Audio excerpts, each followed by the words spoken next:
Morning, Mikael, or good afternoon. Um, Wow. the hand is on the 12 like usual. It's time, or should I say, there are two zeros after the semicolon, the colon, whatever. Um, Welcome back, guys, to another Saturday morning caller training session, and on Zoom. And we should get into our program, but for many years, I have felt that I've gone to a lot of training seminars where people have spoken, trained caller schools, ones I've done myself. Um, and it's always done by callers. And callers have learned from callers, and callers have learned from callers have learned from callers. And it's the same old stuff.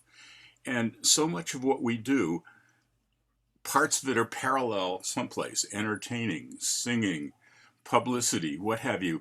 And there's so many people um, around the world that have expertises in these other things that if we picked brains from other people rather than just amongst our own people, um, we would be able probably to improve our skills rather than just hearing from yet another caller's saying the same thing. And this morning, I we are um, fortunate enough to have such a person on to talk to us about a parallel part and a part that's overlapping. The gentleman we have is not a square dance caller, doesn't know anything about square dancing unless he happened to look at a few of the videos I sent him, peppered him with the last week. Um, I first got to know this gentleman many years ago when he was my son's basketball coach, and got to know him more than just as a coach because he was a nice guy and we spoke a lot. Cared for the kids as well as caring, teaching them basketball. Got to know him further when his work and my wife's work overlapped a lot in service of the community. A gentleman who, as I've heard over the years and known over the years, has really contributed a lot to this community in various ways. And I believe, Sterling, that you're currently working for the sheriff's department. I Uh, am. um, this gentleman also, like many of us who aren't full-time callers, has a hobby that pays for itself. At least that's what I call mine. I don't know how you refer to it. He's a DJ and very popular around the island here, doing weddings and parties and, as I read in the newspaper article, other things, and I can't remember what they are because I didn't want to do too much introduction. Anyway, if you want to add anything to this or subtract anything from it, be free to do it. But without further ado, let me turn the mic. turn. Let me mute myself and unmute Sterling. Let's hear it. Let's hear it for Sterling Bishop. Thank you guys. I appreciate it. I'm pleased to be here today. I'm really curious to learn a little bit more about square dancing. I've never encountered anyone who has been a caller before. The first time I even heard of it was when Don reached out to me, and I watched some YouTube videos, and I'm like, okay, well, you guys are more than just calling a dance. You're actually performing. You guys are like artists and entertainers that are actually leading the group and performing, and vocally you guys are out there front and center, which is completely opposite than what I do. So for me, I allow my music and my talent and my ability to kind of keep the crowd on the dance floor to be my priority. A little bit more about myself. I started my passion project of being a DJ in college. I was in college radio for a couple of years. That branched out into wedding and events, and then ultimately to clubs and just you name it. Whatever event you need music, I've kind of been the guy to contact in this community on the vineyard. And I'm pleased. I'm happy about it. I love entertaining people. I love helping the community. I do a lot of free stuff. I do a lot of volunteer work. And there's a real like passion for the music, and I'm sure you guys feel the same way. There was a question earlier about how many songs. Figured I'd address that right now. For a DJ, when I first started back in the 90s, compared to today, it's completely different. So when I started with vinyl. I started with albums, 45s, you name it, carrying crates and heavy records. Now, as we transition in, we're actually using digital. So I get to carry, instead of maybe 400 or 500 albums, I'm carrying about 80,000 songs on a small external flash drive, which adds to a lot of versatility, and it gives me the option to be as creative as possible. So in my opinion, there's different types of DJs. I know how it compares to you guys with the parallel about entertaining the crowd, but ultimately a DJ is an entertainer. The type of DJ I classify myself as a wedding and event DJ, which kind of covers every aspect of being an entertainer globally. I oftentimes spend time in clubs. I'm not a competitive DJ. Those are the guys that go over to Ibiza and all those other places in Europe and all over the world and compete based on their technical skills and everything, like do like a 3-minute set. I'm not interested in that. I'm not in this for the money. I'm in this to keep people happy, to keep people dancing, to feed their soul with music. And, I did do a YouTube channel. I have a YouTube page. And funny story about that is that 5 years ago, I created a YouTube video mix, and I just put it up on there, and it was nothing, no big deal. No traffic, no nothing. And a couple months ago, YouTube reached out to me and said, hey, we'd like to make your video a recommended video on YouTube because it's great. And within a space of maybe 3 months, it went from about 15 people, 15 subscribers, to over 20,000. So, and it's global. It's like I get comments and support from people all over the world just saying, thank you for doing this. Thank you for bringing this music. Thank you for giving us something to listen to while we clean the house or while we do some landscaping or do whatever. Just thank you for bringing joy into our lives. And that, for me, that's my paycheck. I don't know about you guys, but my paycheck is knowing that what I was able to do was able to bring joy to somebody else. So I'm okay with that. If that's my passion and I'm allowed to share it through my creative media of music, that's good enough for me. I don't do it for the money. I have a full-time job, like Don says. I got a 9 to 5. I am the director of community outreach for the local sheriff's office out here. My job as a community outreach director is going from school to school. I talk to the kids about the dangers of drugs and alcohol, some of the pitfalls that could come about by doing that. I deal with members of our elderly community, our search and rescue program. I do so many other things in this community. I wish there was a list in front of me. I don't have one right now, but I volunteer with a lot of nonprofit organizations. I help out. I don't know. I do a lot. I wear many hats. And as a coach in the high school for the past 10 years, a DJ on this island for the past 15 years, I would say I'm pretty busy. And I'm fortunate to have the weekend off so I can join you guys today. I knew I have to work a little bit later on this afternoon, go help out my wife with a different project. But the morning I'm free and I'm here, and I want to be as interactive as possible. So if you guys have any questions, feel free. I'm an open book right now. I'll start. So right. You got 80,000 songs. Yeah. How do you organize that and figure out what you're going to play next? That's a good question. So just like you guys, you kind of have to do research before you go anywhere, before you do anything.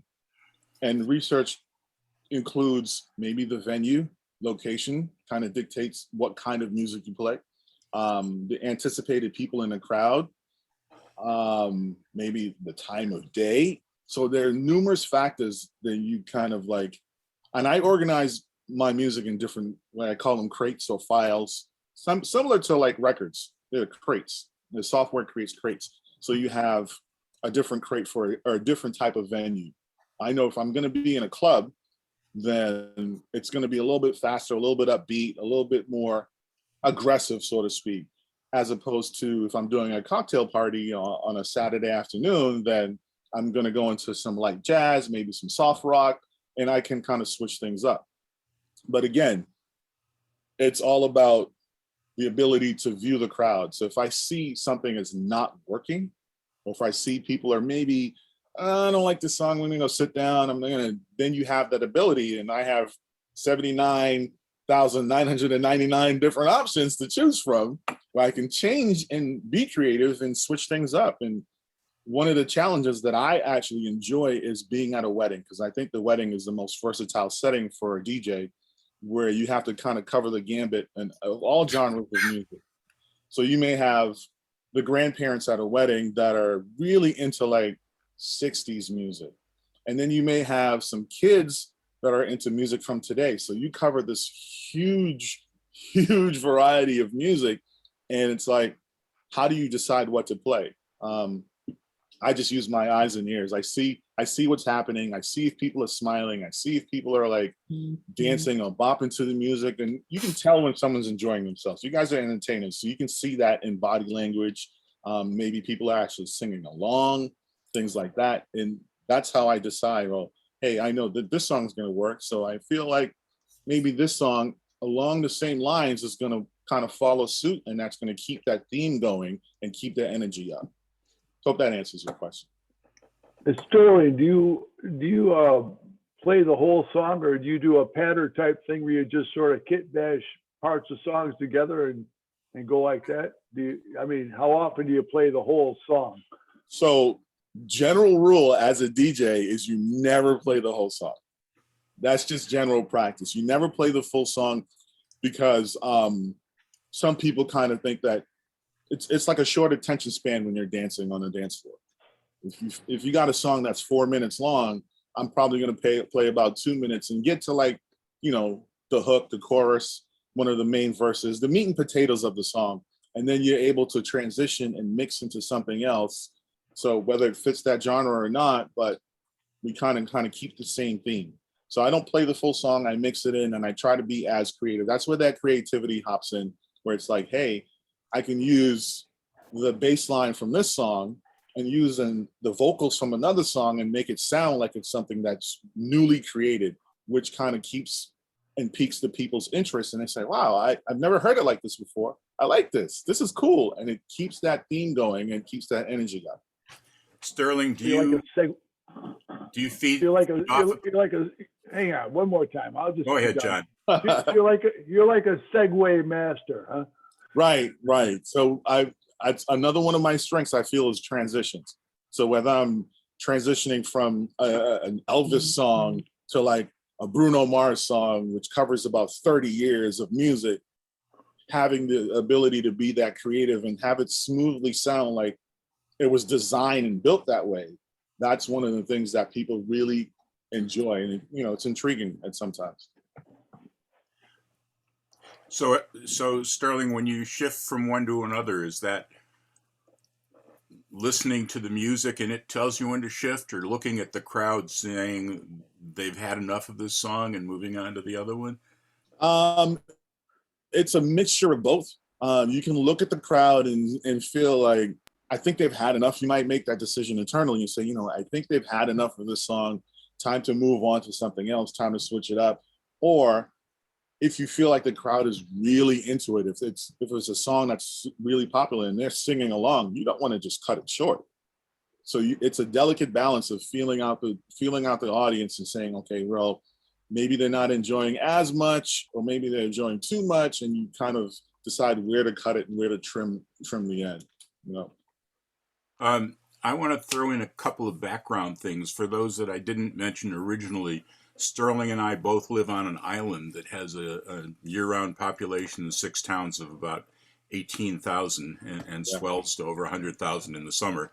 And I'm sure you have some summer gigs, especially weddings.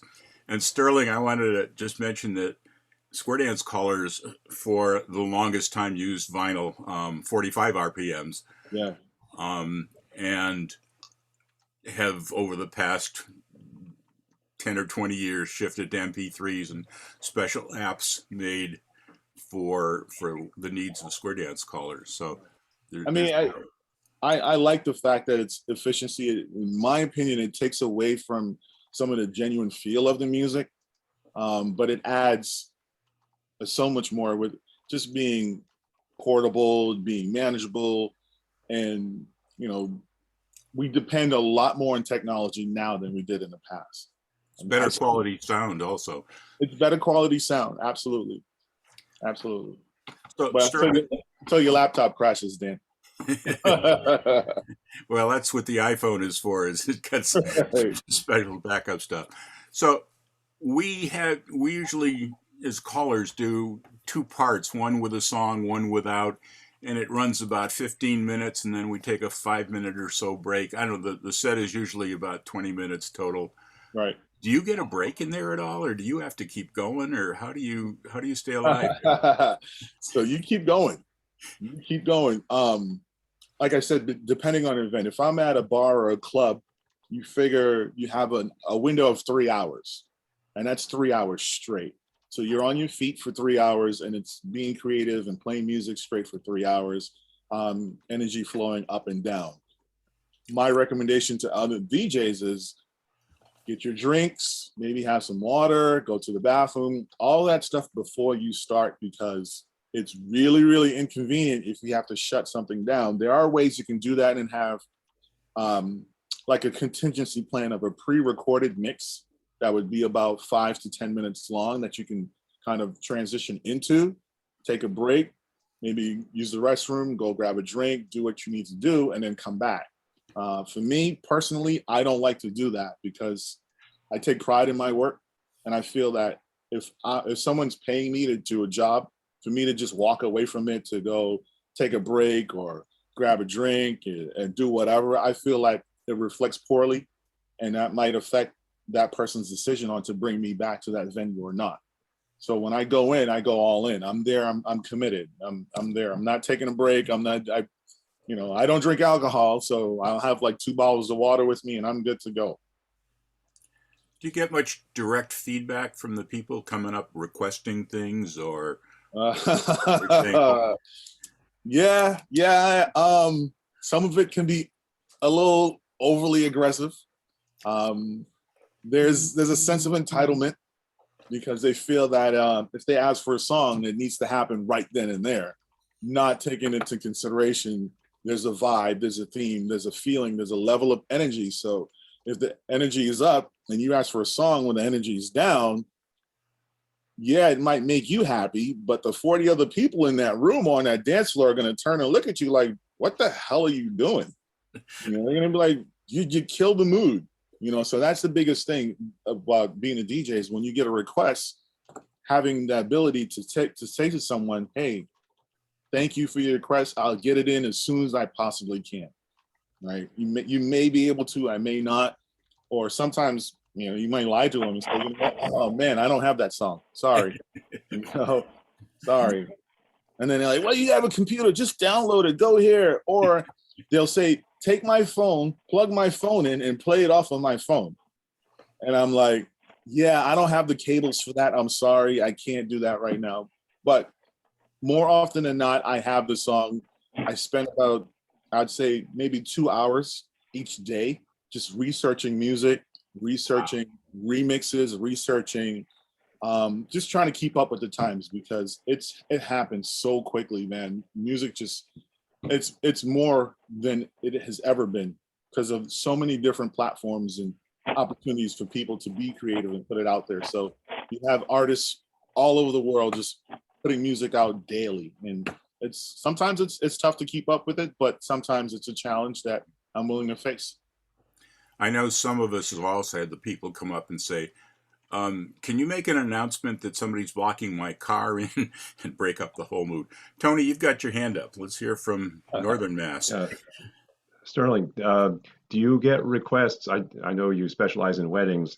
Do you get requests a lot for specific novelty dances like the chicken dance or the Mexican hat dance or the Macarena or the Con Nicho cha-cha slide? And how do you ever do them? How do you feel about them, and what do you tell them?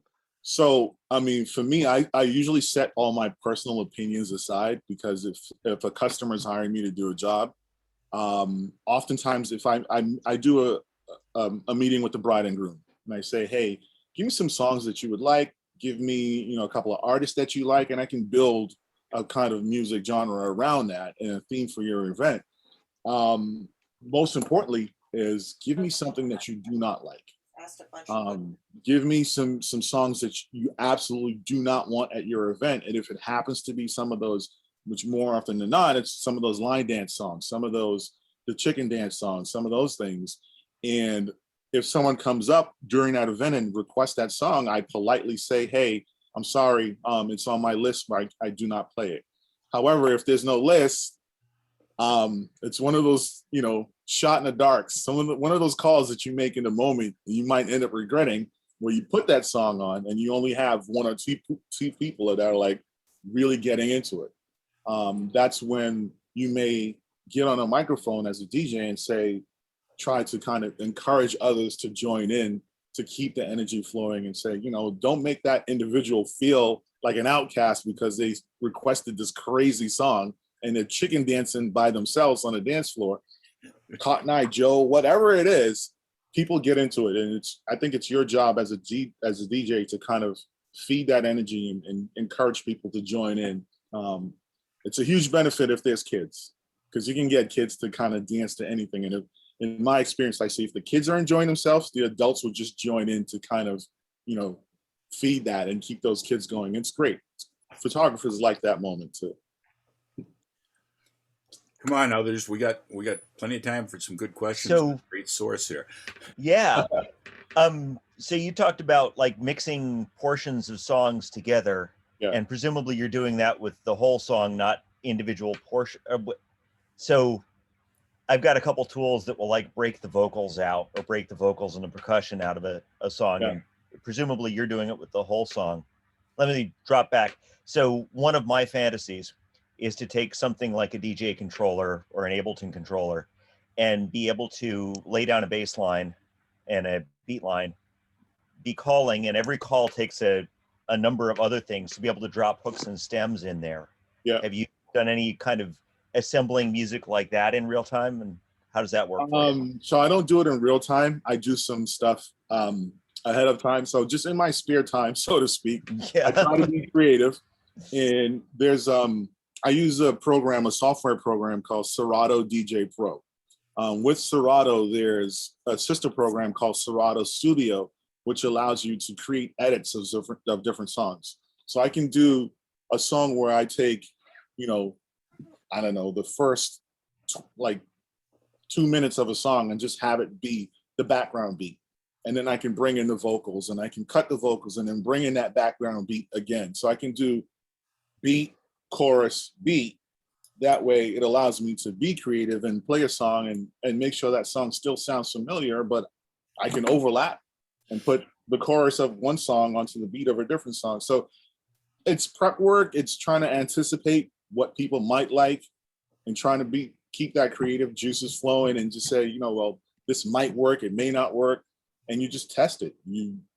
It's all trial and error in most cases. But that's, for me, the fun part about being a DJ is to do something that someone's never heard before, and to get that effect where people literally stop and turn and look at you like, oh, wow, this is amazing. Wow, this is great. I'm really, really, and to the point where someone may come up to you and say, wow, I've never heard that. What version of that song is that? Where'd you find this? And feeling a sense of pride, say, I didn't find it anywhere. I did it. It's all me, baby. I did that. Oh, Yeah, but Sterling, do you ever have to resolve? What was that? Do you ever have to resolve, though? Oh, of course. So, Of course. Yeah, I think resolving means a slightly different thing to Sterling than it does to us. What does it mean to you guys? Resolving means we have to get the dancers back to find their corner. It's a choreographic thing, Sterling, where we sort of make a kaleidoscope of the dancers and eventually get them back to their original partners and back home to start the next sequence. Yeah, a lot of my dancers are half drunk, so whoever they grab happens to be their partner. So But as far as resolving, I don't know if that's going to work for me. and it was just a joke. it's one of the things that newer callers panic about how am I going to get this done? So yeah, don't just thanks, John. Anyway, What about licenses, Sterling? Do you have a BMI ASCAP, or what do you do for licensing? So I don't have to worry about licensing. I would say one of the flexibilities of being a DJ is that unless I am making money off of it, maybe in a digital form, so like YouTube or Facebook or whatever the case may be, you're not allowed to use other people's music without their authority. So those platforms will maybe mute your stuff or delete it or whatever the case may be. But when you're in public, it's kind of assumed that it's all fair game. There's no concern about, hey, someone's going to come in and say, hey, you can't play the song, you don't have the rights to this, blah, blah, blah, because you're not directly getting money from that. It's kind of a catch-22. It's a weird kind of thing where DJs just assume you're allowed to play whatever music you have, as long as you acquire that music legally. That's the loophole in there. So that leads me to my next thing about, oftentimes people say, where do you get your music? So I subscribe to different places where it's like a DJ pool where they have the licensing, they have all that stuff, and you pay a monthly subscription fee and you can download whatever songs you want and you can use that as part of your mixing. I think the reason that John asked that is that square dance callers never worried about this up until, I don't know, 30 years ago or so. And ASCAP and BMI were saying, hey, here's people using our music without paying anything. Yeah. And the legality of it was that the venue that hires you is supposed to cover it. However, that would have put all square dance clubs out of business. Yeah. And so the callers and international associations got together and made special arrangements to license the callers, and we have to pay a fee every year.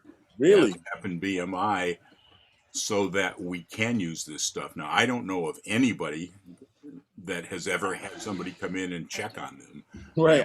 They don't police that. That, like I was saying, it's not like when you're out in the public, no one's coming around and policing it and saying, hey, you can't play the song or you can't utilize this music, blah, blah, blah. I think it's when you as an individual put it together and maybe put it out in a public setting and say, hey, I've created this mix, I've recorded this, and then I'm going to use it to promote myself or my business. That's when it becomes an issue. I just don't see someone coming out to a venue and saying, hey, I'm with this corporation and you have to shut this down right now. You're lucky. impossible. You're lucky. Two things. I bet that most of your wedding venues have BMI ASCAP licenses. I've had a friend who has had a cafe, and he got hit with, they do have people coming around, and he got hit, and it was many thousands of dollars. Yeah. But I believe there's also weird distinctions between those of us who are charging for admission and you're doing primarily private events, right, where the charging is different. So yeah, the DJs get away with a lot that square dance callers can't.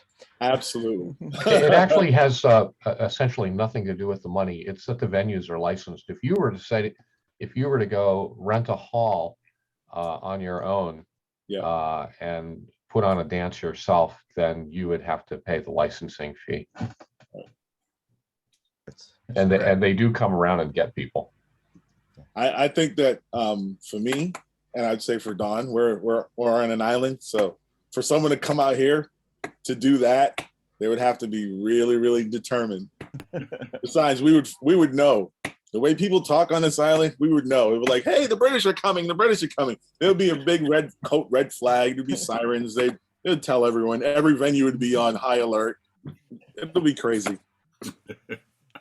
The tourists are coming. The tourists are coming. That's every summer. So And you we said- also, so go ahead, Dan. I was going to say, take it away, Don. Oh, well, just quickly, we don't only have on here PMI ASCAP people, but Germany has a different regulating group, and I assume Sweden and Australia do also. But a good question is interesting that you guys are clean so far. Yeah, it's different for us, you know. Any other topics that people want to cover or gain from Sterling's experience and our parallel universe? Well, I'm still stuck on organizing music and keeping 80,000 songs in your head so you know what to go where. Yeah. I've got like a 5 different my software, which I wrote, lets me tag songs with, like, I use basically energy, smooth, teach for things that are definitely not going to get in the way. Do you have like how you think about the songs, or is this just all in your head and you can like look at a song and say, oh yeah, that one? It's honestly, it's a combination of both. I think just from repetitiveness of putting songs in a different category, it allows me to, like you said, tag a song. I can add a note to a song, and I can utilize my database and search based on that note. So if I tag a song and I say high energy, and I click my search bar and I click high energy, I know all the songs that are going to come up high energy that I tag.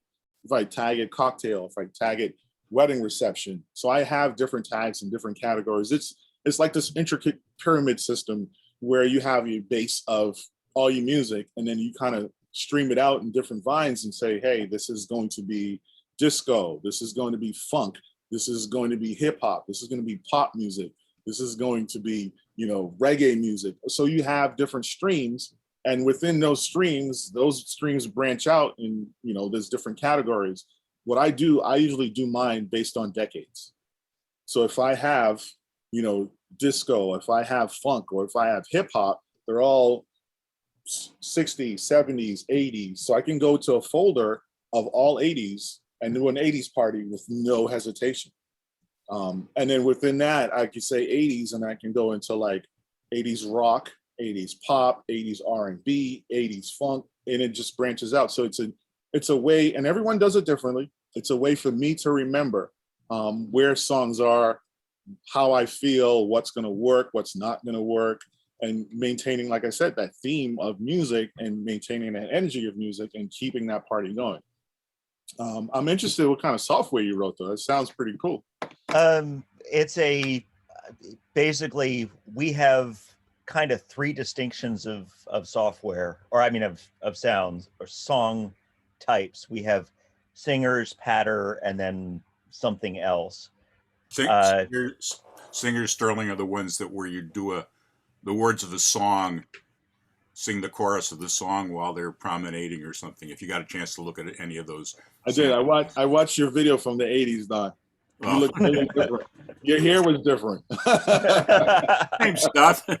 Darker. And the first half is usually what we call patter. It's just music with a beat and hopefully a melody. And you don't sing the chorus of a song. It's just total ad-lib choreography. That's so what you guys at some point you freestyle. Yeah, Absolutely. yes. So you guys just, based on your knowledge and experience and maybe just being creative or having a good time, you guys freestyle with what you say and what you tell people to do. And Right. They don't know what's coming. that's actually pretty cool. Yeah, and you watch the floor and like, ooh, they managed to do that, or ooh, they had a little trouble with that. Let's run them back through that kind of stuff. That's It's a dialogue with the floor. And there are degrees of difficulty with the calls that they know as to how we put them together. Right. And you feel out the floor, and it depends on who taught them as to how well they can, or whether they dance once a month or twice a day. But so that's kind of it's a parallel concept of you guys putting something out there, and you're feeding off the crowd, and you watching them, and you're seeing what's working, what's not working, and you're challenging yourself at the same time challenging them. So as a DJ, you play a song, and you kind of feed off that energy, and you see it, what's working, what's not working, and then you're allowed to be as creative. Except you're not saying anything, you have to actually do it from a technical point of view, and maybe play a different song, and hopefully that song works. I like that. That's actually intriguing to me. Like, Yeah, the one time I've worked with a live band, they were like, "Holy crap, you got the floor up and moving! We want to do more of this." it's actually cool, man. It's cool. I do have a question for you guys, though. I do have a question, because when I hopped in, I heard you guys talking about pricing. Yeah. Right? How do you guys decide on pricing? Is it the same? Is it like depending on? Is it based on hours? Is it based on venue? Is it based on numerous factors? Like, We did a whole session on that last week. Yeah. In my case, and I suspect in most callers' cases, I'm doing this because I love the form and because I want to build community. Right. And I leave a tip jar by the door. Well, so I've got two groups I call for in non-COVID times weekly. One of them pays me $50 on Monday, and they feel really bad about that because they know how much time I put into it, but it's what they can afford because they're a small group. And the other, I leave a tip jar by the door and say, love to get $8, and usually I get about $10 a person. Wow. So, but we have venue prices if we're creating a dance, or if the club that hires us, they've got a lot of expenses, and we've got to make sure that they don't lose money, because if they do, they won't stay in existence, and we won't have anybody to call to. So a typical evening, like a typical evening event, a club calls you and hires you to call one evening. What's that? Is there a base price that you guys use? Don't everybody start laughing at once. In my area, the club that I normally call for, they $50, and then if at the end of the quarter they've got extra money in the kitty, they'll give me a bonus. If I fill in for somebody, it's $100 to $150. Okay. That's a weekly thing. I suspect that Sandy, who piped in and who I've been waiting for her to ask a question, when she does an away weekend, probably makes a lot more than that, but I don't know. I think most of us have two scales. One for dancers who are dancing as a hobby, and we want to keep that alive, so we negotiate with what they can afford. And then the other scale is for private parties like weddings and birthdays and schools and churches and so forth. Right. And that we I think most of us get a little more for a party like that, because these are not people who dance as a hobby. They if it's a social club, last month it was a Vegas night, next month it's a scavenger hunt, and we are the entertainment for that night. And they don't want to learn anything, they just want to have fun. Good. So we charge accordingly, whatever the traffic is. One of the key issues and one of the biggest detriments to square dance pricing, if you will, is as opposed to being a DJ, this square dancing and being a caller has a much longer history as a smaller singular event, which can have massive events or massive attributes tied to it. But it's always had this stigma as to what is the price. It's there, the caller is paid. This is where we get a tip. People have mentioned that, which was from the old tip jar. This is what you paid the fiddler. And it goes on. And it had such a closed audience at a fixed rate for so long that there's a taken amount, which is given as normal for callers and for people to go to a dance. So it's $10 a person to come into a venue. We have very small venues on generally in club nights, as opposed to, for instance, let's say I was going to hire you to come and do a youth dance every month. Well, you have a scale of rating to come in and do a youth dance. The value for what a DJ is worth really boomed throughout the jock era, the 60s, the 70s. And now it's there, and it's a big standard where you have that, and you guys have evolved with that pricing list, where square dancing generally hasn't. So we have a much lower scale rating. There's many callers that will argue that we do not put a fixed value for money for what we do comparatively to other forms of entertainment. Right. However, it is what we do. And as I think that was you speaking, Tony, that was saying, a lot of us call mainly because we love the activity, to keep the activity alive. Higher scaling in prices is in some areas for specific types of events, but a value event, for instance, if you gave up an entire day to go and to go and do a DJ for, say, 8 hours a day for a 3-day weekend, you'd be asking a lot more than, say, $400 or $500. Right. But that would be what would be considered a normal scale for callers, because we don't put that kind of a value estimate. There's too many other factors involved in it. Okay. I gather what you've been saying, Sterling, is that you do some of this out of the love of it, like your YouTube channel. Oh, absolutely, absolutely. That you understand the warmth of giving back, as you say. Absolutely. I mean, when you basically are dealing with a community of, so many different people, so many different aspects, you want to kind of be able to give back to that community. You want to be able to donate. You want to be able to encourage people to have a good time. So for me personally, if I'm doing stuff with schools, or if I'm doing nonprofit organizations, or whatever the case may be, something small, something that's not like a weekly thing that's scheduled, then I can say, oh, whatever, I'll do it for free. And they'll say, oh, well, we'll pay you $100. I'm like, fine, whatever. I'm not doing it for the money. Like, I'm sure a lot of you, this is not your main source of income. So it's a passion that you follow, and you're not wholeheartedly dependent on getting paid for it. I get time is important and you should be compensated for your time. But I think for me personally, we live in such a remote location. I could say that, Don, like, we have a certain crowd that comes here in the summertime, in our peak months, where the expectation is to charge a certain rate, because people already anticipate, hey, we're going to this resort island. We anticipate spending money for this high profile event. And yeah, absolutely. Like, a wedding for me is a base price of $1,500. So $1,500 for a wedding comparatively is just average for any other DJ, because it includes in pricing, you include the consultation, the prep work, the putting the custom playlist together, meeting, carrying, setting up equipment, breaking things down. You get there at 2:00 in the afternoon and you're leaving at 10:30, 11 o'clock at night, covering an entire gambit of, the cocktail hour, the ceremony, the reception, and everything else in between.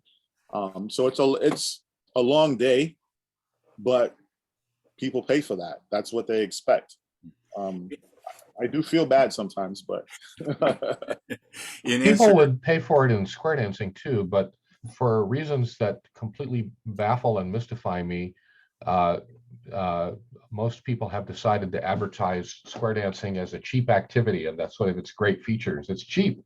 And so constantly, basically, everybody completely undersells themselves. If they were to raise their prices up to normal prices that anybody pays for any other entertainment venue, like, say, going to the movies, they would get pretty much the same number of people, except in the case of when they're doing it for senior citizen groups who are on a fixed income, and there are people who have no money that like to square dance, and unfortunately that's almost the entire square dance population now, because we've ruined the activity, turned it into something that's only accessible and interesting and whatever for people who are 70 years or older. Basically the whole square dance fee thing is a completely ridiculous situation, in my opinion. It's something that we've inflicted on ourselves. Valid point, Chris, because I remember back in the 80s reading, when I moved back to Canada and then started going through the States, that was one of the biggest things. In 1984, the average going to the movie theater was $10 to get into a movie, and everybody was complaining about the price hike.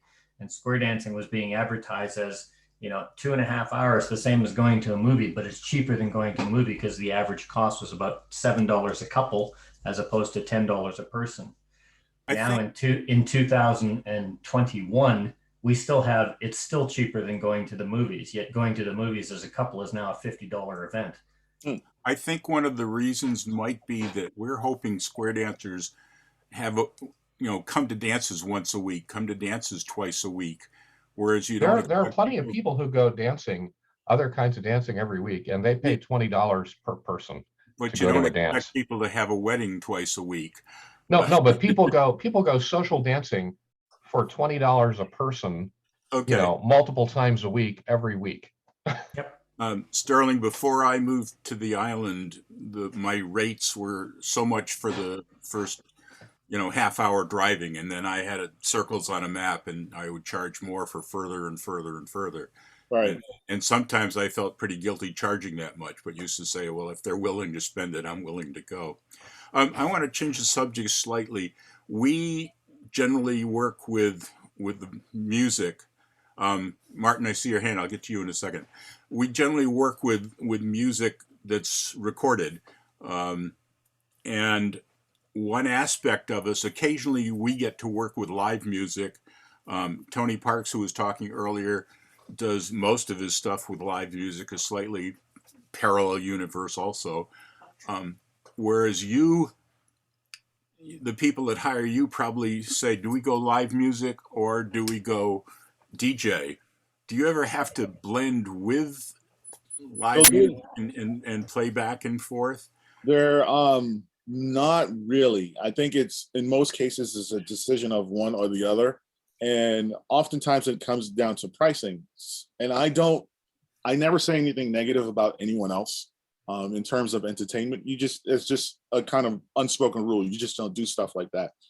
But I present facts and I say, hey, when you have a DJ that can produce entertainment consistently for 8 hours without really taking a break, and you have 80,000 options for songs, as opposed to a band who might play a set for a half an hour, go grab something to eat, take a break, then come back, play another set, and their song choices are oftentimes a lot more limited than a DJ can do.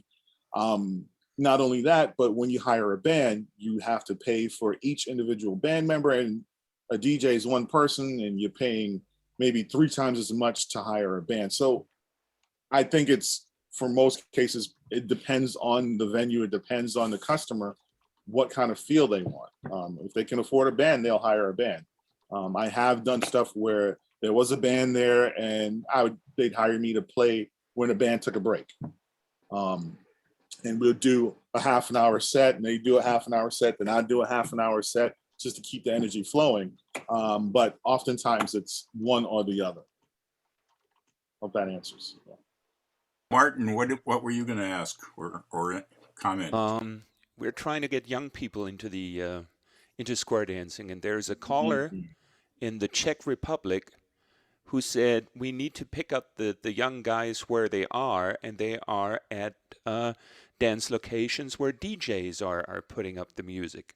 So he was learning a little bit of DJing and inserted into the break a contra dance. And that worked quite well. So I wanted to ask you, what are your thoughts on your job mixed with a contra session? Are there any ideas you have that you can forward? That's interesting. I mean, I think it all comes down to a personal preference and personal opinion. For me, if someone approached me and said, "Hey, we'd like you to provide the background music or the music in coordination with a caller for a square dance event," I'd say, "Cool, I would love that idea. It gives me an opportunity to kind of branch out and see something different and do something different." A lot of other DJs would say, "No, you're kind of making me not to start the show, and I don't want to be in the background." I don't have a problem with that. I think it would actually be pretty cool to have a square dance event and be the DJ for that. Like I said, it all depends on personal preference. but your friend who's incorporating some of the DJ skills, the DJ set into square dancing, I think that's a great way to go. It's efficient. It's probably very easy, and it can be appealing, especially to the younger audience. If the younger audience sees a band, a live band with someone standing there calling, it's probably not as appealing if they see a DJ with lights and everything else in more of a club setting, and it feels a little bit more current. Then they can get into it a little bit more. It's a little bit more buy-in for a younger audience. And I was going to ask you guys that, how do you market yourselves? Because you mentioned earlier that square dancing has been kind of reserved to an older population, an older group, that you kind of depend on them to come to you and say, hey, we want to do this. It happens to be around, you happen to have a square dance event, so maybe we'll show up. As opposed to, promoting yourselves and saying, hey, this person, come on out. This is going to be a fun time. Where's that marketing piece? I think the answer to your question, how do we market ourselves, is narrow-mindedly and badly. Sterling, one of the reasons that we have older people is because these people have been dancing for years and they're just hanging on, and right. We haven't been able to bring any new people in, and so a lot of us are trying to think about how to do it. By the way, you and I should do some advertising and booking together here on the island. And let's do it, man. Let's do it. I worked with who's our guy in the island who does Rick Bausman, the steel drum guy. The drummer, yeah. Yeah, he and I worked together, got hired independently he was going to be my music for a square dance, and we had a ball, but we never have followed through on doing more of it. But something to think about. If you have an audience that you feel like this would be cool, why not? Why not give it a shot? What is there to lose? I'd do it for free, man. I just for the experience, just to have an option and see something different. I would love it. We'll talk. John, are you waving goodbye or wanting to talk? I had a question for Sterling. So when we call a square dance, Sterling, well, when everybody else calls a square dance, they have different levels, like basic and mainstream, and then plus, and then we go up to advanced and challenge. Do you have any kind of music that you consider? Do you kind of structure your music at all for a degree of difficulty or anything like that? I mean, just wondering. No. Okay. I don't view it like that, because everyone feels the music differently. Everyone, there's no rhyme or reason. There's no specific level when it comes to dancing and enjoying the music. It's just the song's on, and someone may relate to it differently than somebody else. So you would oftentimes, you put a song on and you'd hear, oh my God, I love this song. This is my song. This is my song. Absolutely love it. And then someone else may feel, whatever, I like the beat, I'll dance to it, but it appeals to everyone differently. So it's hard to kind of, break something down based on, what level or if it's, I don't have to worry about that. I don't have to worry about, if there's an intermediate dancer, or the alcohol does all the work for me. Yeah, I was just trying to explore the parallels between DJing and calling. So we've exposed a lot of them. I just thought I'd ask that one. I think it's the energy level. So it's for me, it's timing. I'm not going to start off a DJ event or a gig where it's like, boom, we're just going to go hard rock or just come out the gate. You kind of ease into it and you build, throughout the night. And I'm pretty sure it's similar with you guys. You might start up with something slow to get the crowd warmed up and get that buy-in. And then once you see people are really feeling it and really enjoying themselves, you might turn it up a notch, right? Hopefully. Sandy, let's hear from you. Hello. So, Hey. Sterling, do you have music that you use because the crowd is sort of dead and this will pick them up? I mean, back in the day, it was a thing about the party didn't start till you played James Brown. That kind of thing. It hasn't changed. It has not changed. Right. So there is music, that does that. Because that's, to me, what I do with square dancing. I can tell from the crowd whether or not I need to change the music, Right. because I use all kinds of music. There was a period where we only used country western, and I was like, I don't like country or western music particularly. So there's certain music that I will put on, and you can tell by the way people walk to a square or Yeah. what they're, how they're conversing or whatever. This is the cut. Yeah. And the other thing that I wanted to mention while I'm here, you're talking about doing something with Don. What to me, what that sounds like and what we've done in the past with dancing is incorporate line dancing. Yeah. So there's that pickup, and that sometimes will bring in a younger crowd Right. because they know the line dances, or they know, whatever the dances are in between, and that sometimes will help. Well, I think it'll be an interesting event if we can kind of get that going. And a lot of the stuff I can do, I can bring instrumentals of familiar songs where Don can do his freestyle and do his thing. And so it's the best of both worlds. Yeah. And you can expand the music knowledge of a younger generation, at the same time appealing to that older generation, or the generation that's used to line dancing or square dancing, and getting it out, making it a fun and exciting event. I think it'll be a great idea. We'll record it and let you guys know how it works out. I have a question about, I'm sure that you do gigs for church groups. Yep. And also occasionally I've shown up at a private function, and it's immediately obvious to me that it's a very religious crowd. Like, for example, the couple that hired me for their daughter's birthday party. When I get there, I discover, that he's a minister, that kind of thing. Otherwise it's just a church social function that they hire you for, or whatever. And I'm wondering what kind of what do you do anything different, and what do you do to handle and approach those kind of situations, like in terms of music selection or anything? I would strongly recommend is to do your research before you get into an event. I do, and it's just me, my practice that helps me out a lot. I ask questions: what kind of music people want, what kind of theme you're trying to have. I go and I visit the venue physically to see what kind of layout, what kind of equipment I would need. I want to make it the simplest and most efficient and effective event. So I ask those questions and I do my research.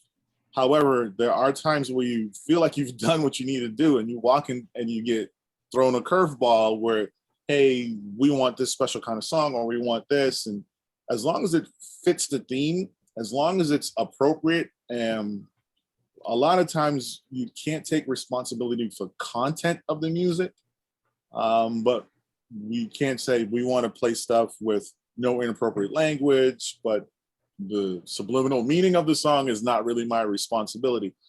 But for issues where it's maybe a religious group or a specific group, or there, you have to be prepared for that. So if you do your research and you ask questions, you can anticipate maybe having to play certain songs, and you're prepared to some degree to kind of appeal to that audience.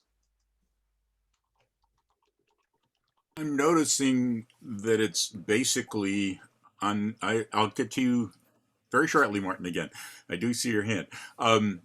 It's basically on the hour again, a couple minutes of, but so again, I want to thank Dan for technically hosting this. I want to thank you guys for showing up, some that we don't see regularly, some that are very regulars. I especially want to thank Sterling for jumping into a crowd of strangers and sharing with him what it is. Yes, I think great thing, Dan. Have really enjoyed. I think I did well asking you. And by the way, Sterling, we meet just about every Saturday morning. If you and if you need a link or the same one, just want to join in and see what what your parallel universe is, you're more than welcome to join us regularly. And as I tell people at this point, if you've only designated an hour towards this, if you leave now, you're not going to offend anybody. And with that, the good conversation usually starts, and let's start with Martin Cullen. Germany had another question. Let's go for it. Well, I wanted to ask you, Sterling, other than picking the right music and being prepared, what else do you do at a night to keep the energy at the level you want it to be? Do you do any jokes, performances, anything of that kind? No.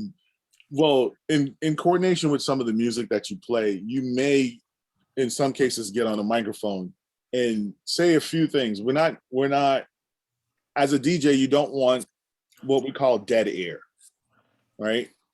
That music needs to be consistently flowing. That's the general rule. You don't want it to, unless there's an emergency, then that music does not stop. You might turn it and do a talk over where you may say, come on guys, let's go. Or, hey, thank you guys for coming out. Hope you enjoy this song. Let's keep the party going. And you kind of say things to hype the crowd up and kind of boost that energy. And oftentimes when you lower the music, the crowd at an event where there's a DJ, they know something is about to happen or something's about to be said. So it's kind of like you get an undivided attention for a brief moment. So if you lower that music, sometimes it just may be a happy birthday shout out to someone in attendance. We want to give a special birthday shout out or a birthday dedication to so-and-so, Mr. Smith, happy birthday, oh, happy anniversary, this is your song. And that it kind of like brings everyone together for a brief moment. And it's just, that energy just shoots up right then and there. And then you peak and you keep going. So it's, just any kind of special recognition you can give throughout the evening, it adds another level of energy. And it shows that you're committed to that crowd, committed to that audience. And it's just saying that you care enough to do something special for someone in attendance. They may not even know about it. That's a huge benefit. If you find out someone's going to be there and it's their birthday, or if it's a wedding and it's someone's anniversary during that wedding, or maybe around the same time, and you want to dedicate a special song to them, any added bonus you can provide, it's a great way to kind of raise the energy in a room and get everyone on board. That's a great question, Martin. Clark, you got your 1/5 of your hand up. So, I'm always interested in war stories. I'd be interested in hearing one or two of your so-called gigs from hell, and maybe one or two of your, whoa, these were just fabulous. Yeah, sure. I'm sorry to interrupt here, but I've done a couple of weddings. Mostly I say, no, you don't want a wedding at your square dance. And Gail and I definitely didn't want one at ours. But the gentleman that just asked this question, I called it his wedding many years ago. Tell us. And I will say that, as I remember, my grandmother thought it was one of the best weddings she went to because it wasn't boring at all. There was always something happening, something to watch.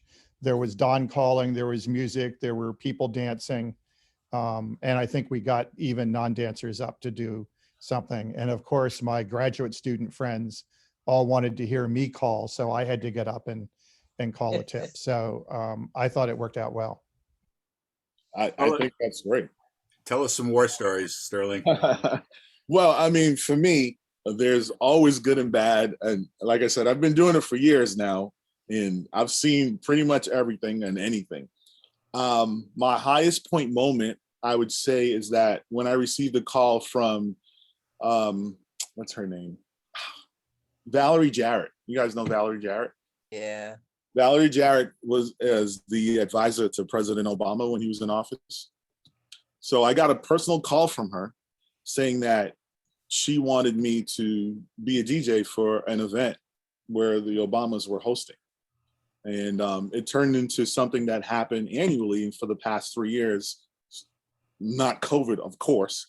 I've been doing an annual party with Barack and Michelle and their family and friends and high profile individuals where Secret Service comes in and checks my equipment, and then the dogs are in and, you know, smelling and sniffing around and everything. Now, I mean, for me, I work in law enforcement. I don't get starstruck. I just think that that was such a cool moment and such a high point. I got an autograph, and, you know, and they're really, really down to earth people where Barack would come into the room, and before anything started, he'd show up early and he'd go to every vendor or every person providing entertainment or food or whatever the case and shake their hand and say, hey, thank you for being here.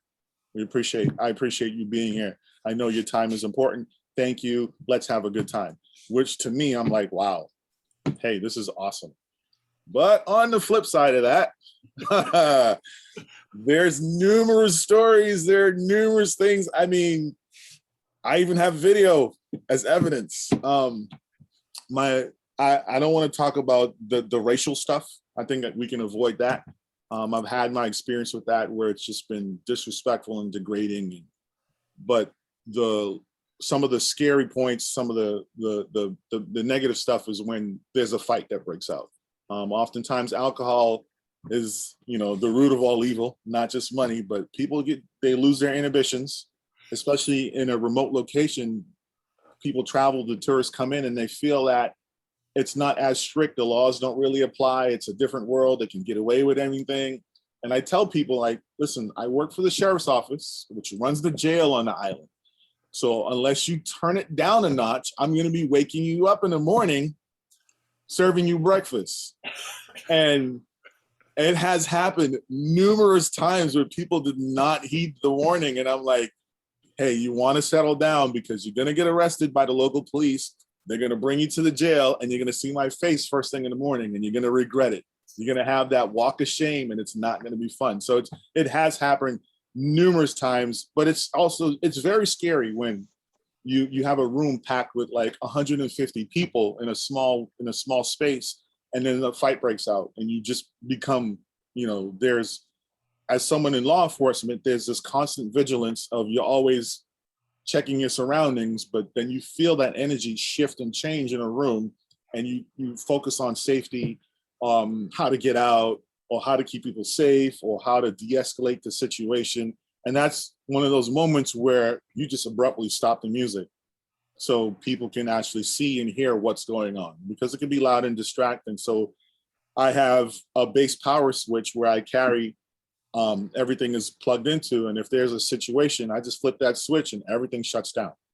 So I shut the lights, shut the sound, shut the speakers, and then the lights go, the house lights come on, and, you know, security can kind of address any situation. And I've had to, at sometimes, leave my equipment and get involved physically at clubs and bars. Weddings are a little bit different. There are often people that, I'll tell you guys a good story. Here's a good one that happened on the Vineyard. I was doing a wedding and I met with a couple and I said, hey, songs you don't want to play. We're going to talk about speeches. Who's going to be able to give a speech? That's super important. Who's going to be able to give a speech? Is it going to be an open mic where anybody can say a few words and congratulate the happy couple on their special day, blah, blah. And they were like, yeah, I'll just leave the mic open. It's only about 60 people at the wedding. No problem. However, one of the people at the wedding was a high school boyfriend of the bride. And he had been drinking all day. So without getting into graphic details, he had a lot of reminiscent moments spent in high school locker rooms and the back of the field and things like that. He chose it was appropriate to share on the microphone at her wedding with her new husband. So he had to have the mic physically removed out of his hand, which was not fun, but sometimes you just have to do what you have to do. But it's a funny story for me. I'll never forget. One of the things I mentioned a little over an hour ago when I was introducing Sterling was that where I first met him was he was coaching my son in basketball, and not to be, I can't think of the word, typecast, but basketball was probably something Sterling got into because of his height. This gentleman is 6'5", and when there's a problem at a DJ party and this 6'5" gentleman walks over to you and says you might as Oh, well yeah. calm things down, They I settle down. imagine that helps. It helps to some degree. It helps. Sometimes drugs and alcohol kind of makes someone feel like a superhero, where it takes a little extra. But yeah, it often helps to kind of de-escalate a situation.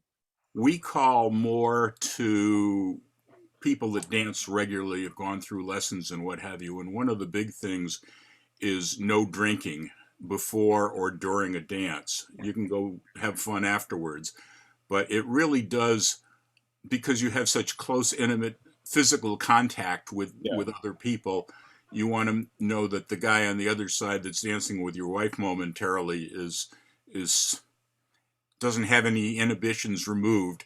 And Right. also, as a caller, the response time to your calls is noticeably different when people have been drinking. But when we do party nights and what have you, I know there are some callers that will say, will there be drinking at the event? And if there is, they charge more money because it's more work for you to do. We can't do that. I wish we could. You mentioned you're not going to bring up the racial problem. Here on the island, like everywhere else, there is a problem, but not nearly as badly as other places. Right. But and Tony Parks did a talk for us a month or so ago on diversity in square dancing, but didn't mention the current racial thing. Just a lot of history of square dance type of stuff over the years. I'm not sure I really want to get into it here, but I do want to acknowledge, thank you for coming. You'll notice that most of the people here are not of color, and it's square dancing in general is a very white thing. We do have some pockets, and I'm really happy Sandy's here today. Because Sandy is very popular with both black and white dancers, as far as I know. You're from the Chicago area, Sandy? Yes. Yeah, I live in the heart of Chicago. But is somebody that travels around a lot. She's a very popular in her field and what have you. I have a question for you, Sandy, being from Chicago. Now, we get a lot of different folks to the island vacationing, and you get a lot of different requests for stepping music. So you get, hey, do you have any stepping music? And oftentimes people kind of just resort to like R. Kelly and R. Kelly stuff. And there's so much more to it if you do your research. Mm-hmm. How different or is the Chicago stepping music from you calling a square dance? Is there any sort of like overlap or, anything like that? Well, there's a big overlap. There's a timing issue. Stepping music is usually a little bit slower than what we'd like to use. Now, the equipment that we have allows me to speed things up. Okay. But yeah, stepping music is, I've always used all kinds of music. And I have a reputation for that. I have people that all over the world, they come to me because they know that I can call to just about anything. And I always tell people, I'm like, if it's 4/4 time and it's got a beat, I can use it. I like that. So people come to me and they just bring me music, bring me, snippets of things on flash drives, or they'll bring me names of things. Can you use this? Can you use that? So in that respect, a lot of stepping music is slower. I'll give you an example. I would prefer to use something to like I Love Music by the OJs, something like that. That's a perfect beat. Okay. Yeah. So, even with that, even with something like Papa Was a Rolling Stone, the original was slower than I would want. So I tend to speed it up. But yeah. But a lot of stepping music is 4/4, so if we speed it up. Just as a note, Sandy and Sterling, not to be rude or anything, but for a lot of us that are in Australia or overseas, you might want to just clarify what is stepping music or stepping. where it goes in, because I've seen a lot of heads nod. You know, I've heard the term block music, the traditions and the origins from where they come down and roll everything into what it is now is very different. But I think you might want to just clarify that to bring everybody into what it is you're talking about. There are what dance types that have been around for a while. Just general dancing, and then there are styles of dancing which have taken off. Stepping is a style of dancing, and there are certain areas in the United States that are known for that particular style of music. So I think that's what I would say. Sterling, what do you think? Yeah, I mean, I agree with you. It's very similar to line dancing, where there's specific moves that people do, or maybe like square dancing, where you have couples or different couples, and they're kind of just moving in unison to the same move, same song, and same steps. Or it all depends on the song. It all depends on the group. It depends on the location. But the basis is that, like you said, the 4/4 timing, where people are dancing and they're following a pattern of that specific dance. It reminds me, and they can, you know, it's fun. And you can pretty much do it to any song. When I get requests for line dancing or step dancing, sometimes it's really slow, sometimes it's really fast. Depending on where that person's from, they'll ask for something maybe from the southern region of the United States. It's a faster, a quicker dance, a quicker beat, and you know, there's a little more inhibitions with their dancing. But it all depends. It's very, very much a regional kind of thing. But it's very similar to the line dance and the square dance. Yeah. Sandy, I know that you do a lot of club dance calling and a lot of challenge calling. Do you do any party nights? I haven't done them in years. I used to do them regularly. Now I just don't, more or less don't have time, you know, because I'm usually gone doing weekends. So, but I used to do them a lot. And I was gonna say, one of the things I did when I was a lot younger, but one of the things I did, I know people complain about doing things with children because their attention span is, you know, to the moon. And so I used to go in, and one of the tricks I used with children was I always knew what the current popular dances and the current popular music was. And I would always have that with me. And I would tell the kids, listen, if you give me 10 minutes, you all can teach me a dance. And I always, you know, I don't know how to dance. This is what I tell them. I don't know. You're going to have to teach me. Well, yeah, I knew the dance. I knew the music and all the rest of that. But this was the trick. So I actually could get them up for 10 or 15 minutes. And then, you know, they get excited about being able to teach the teacher how to do something. And so I would let them teach me dances for 10 to 15 minutes, and then I would teach them. And then the next time I got up, I would add flourishes, and they'd look at me like, what are you doing? And I said, oh, well, I caught on to the dance. I figured I could add a spin here or a turn there or something. And that always worked with kids, with, you know, with younger people in general. Yeah. So I think it's just how you approach the situation. But no, like I said, it's not that I wouldn't want to do those kinds of things. It's just time frame. Sterling, and I know Dan, you had your hand up, but Sterling, on a slightly different subject, I'm curious. When I call a dance, and I think a lot of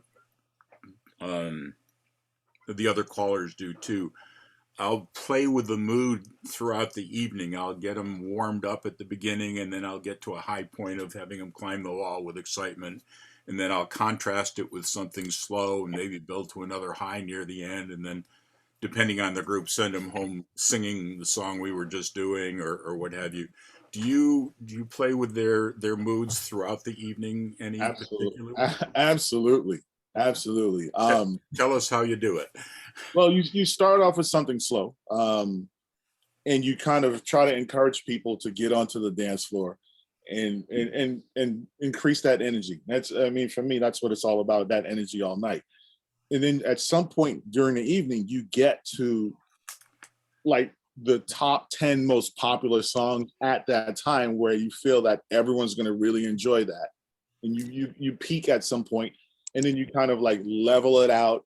But then for me personally, I like to kind of do a secondary peak at the end of the night. Like you said, sending people home, you know, singing a song, or depending on where I am, you know, the song Sweet Caroline. So I do well, a weekly night in Edgartown, which is predominantly a white audience. And I know that song, how it would appeal to them. And let's say I save that song for the end of the night. The staff is cleaning up around people. The lights are coming on, or, you know, it's still a little dim. It's slowing down for the evening, but you have crowd participation, which is great because people are singing and they're enjoying themselves. It's a catchy song. It's memorable. It's got a great hook, great beat, and everyone knows the lyrics to it. So if you find something that everyone, you feel like 90% of the people know it, and you can put that on and have people walk out singing that song. Some cases it's line dancing. Some cases it's depending on where I am. That's what you do your research. You know the crowd. You know what's going to really, really appeal to them, and you kind of just hit them with that towards the end of the evening. And they're like, it gives them that moment where they say, man, that was a great time. I walked away feeling happy. I walked away like, wow, I want to go back next time. I like this person, or I like this event, or I like this venue, and everyone's happy. It's a win-win for you, for the venue, for the people in attendance, and you just leave feeling good. So if someone can leave feeling good, they may not start off in a good mood. They may not start off like, I don't really want to be here. I'm not really having a good time. But at the end of the night, if you walk away with a smile, or you walk away singing along, for me, that's success. That's great. I guess I just thought of another question. When we call square dances, we're there so that people can dance. Are you ever there for just background music, or are you there, or are there times when you think you're there for getting them up dancing, and it turns out to be background music because you can't get them off their chairs? I mean, I've had moments like that. I'm not gonna lie to you, where you're hired to have people dancing, and I mean, it's a wedding reception, and the whole point of that is to have both families or everyone in attendance actually get on a dance floor and kind of just have a good time. But sometimes that audience can be really, really conservative, where they're like, I don't want to, I'm not really feeling it. And as a DJ and entertainer, you just go into your bag of tricks and you try everything you feel like you know it's going to work. And sometimes it just doesn't work. And it's very, very difficult to not take that personal. You know, to say, and question yourself. I'm like, damn, am I doing the right thing? Am I doing a great job?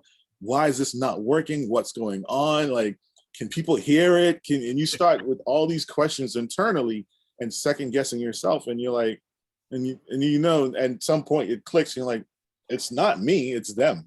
They're just not that type of crowd, or they're not into it, or they don't want to.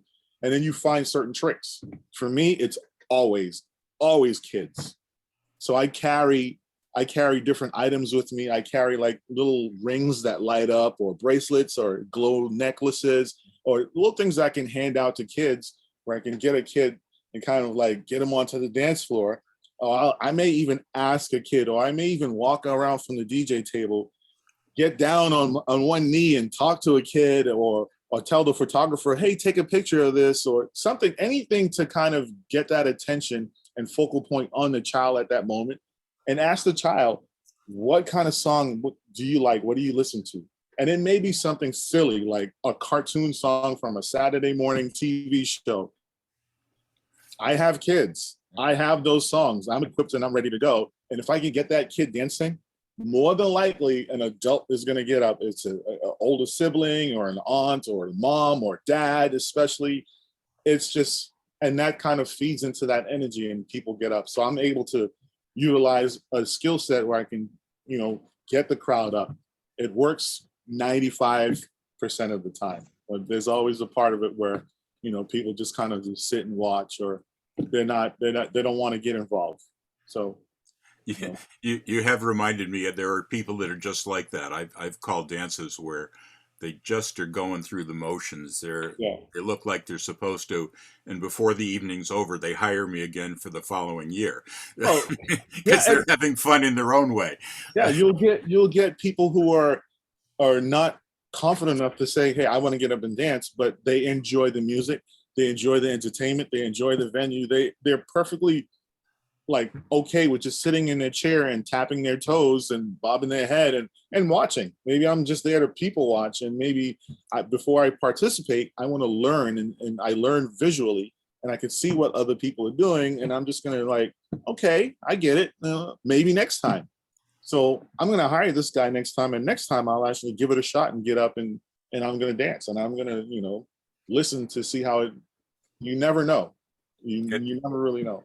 At the beginning of the evening, of a party night, I will, struggling to get people up. I just want to watch for a while. And I try and say, look, this is an activity sport, not a spectator sport. These people, these few on the floor don't want to have you looking at them. Get up and make a fool of yourself like that. I got a question for you guys, right? Go. So with technology, you have wireless microphones. Anybody ever get up and lead a dance? Or you do your calling from actually in the middle of a dance floor? I do. Very common. I do it pretty frequently. Nice. I like that you really get engaged, and you show people that you're not just there as a tool for direction. You're there to kind of really, really be hands-on with what you do.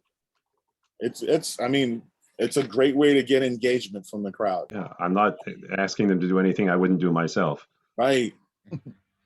That's cool.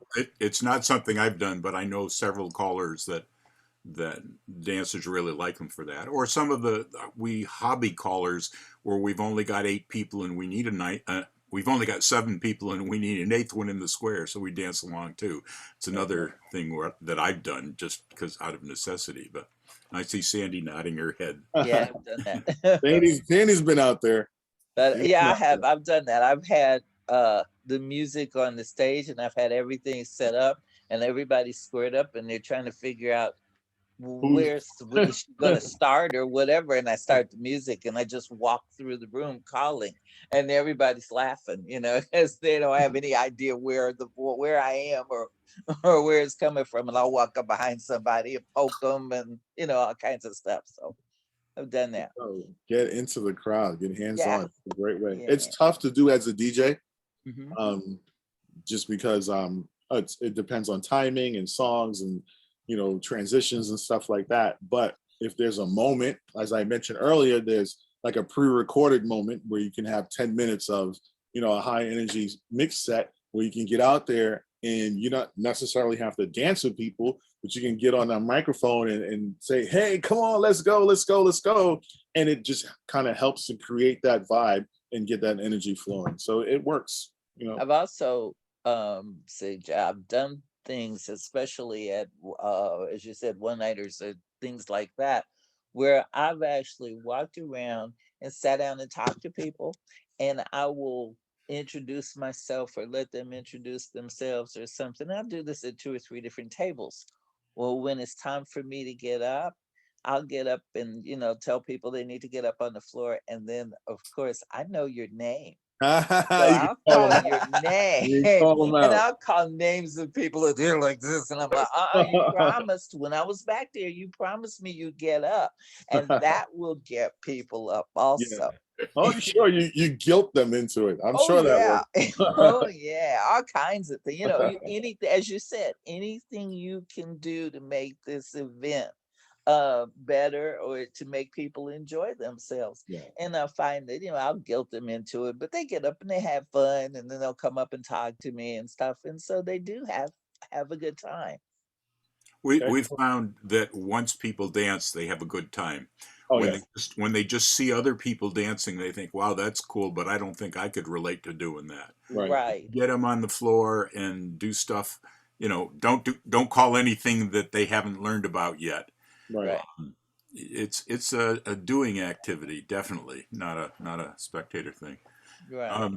Dan, do you still remember the question you had about 20 minutes ago? Yeah, well, I just Sterling mentioned like two things. He mentioned the master switch, which cut the lights, and then Yeah. bringing glow sticks and things like that for the kids. I was wondering, what does your AV setup look like? Are you depending on built-in sound, or you're bringing your own? What do you do for lights? What's that?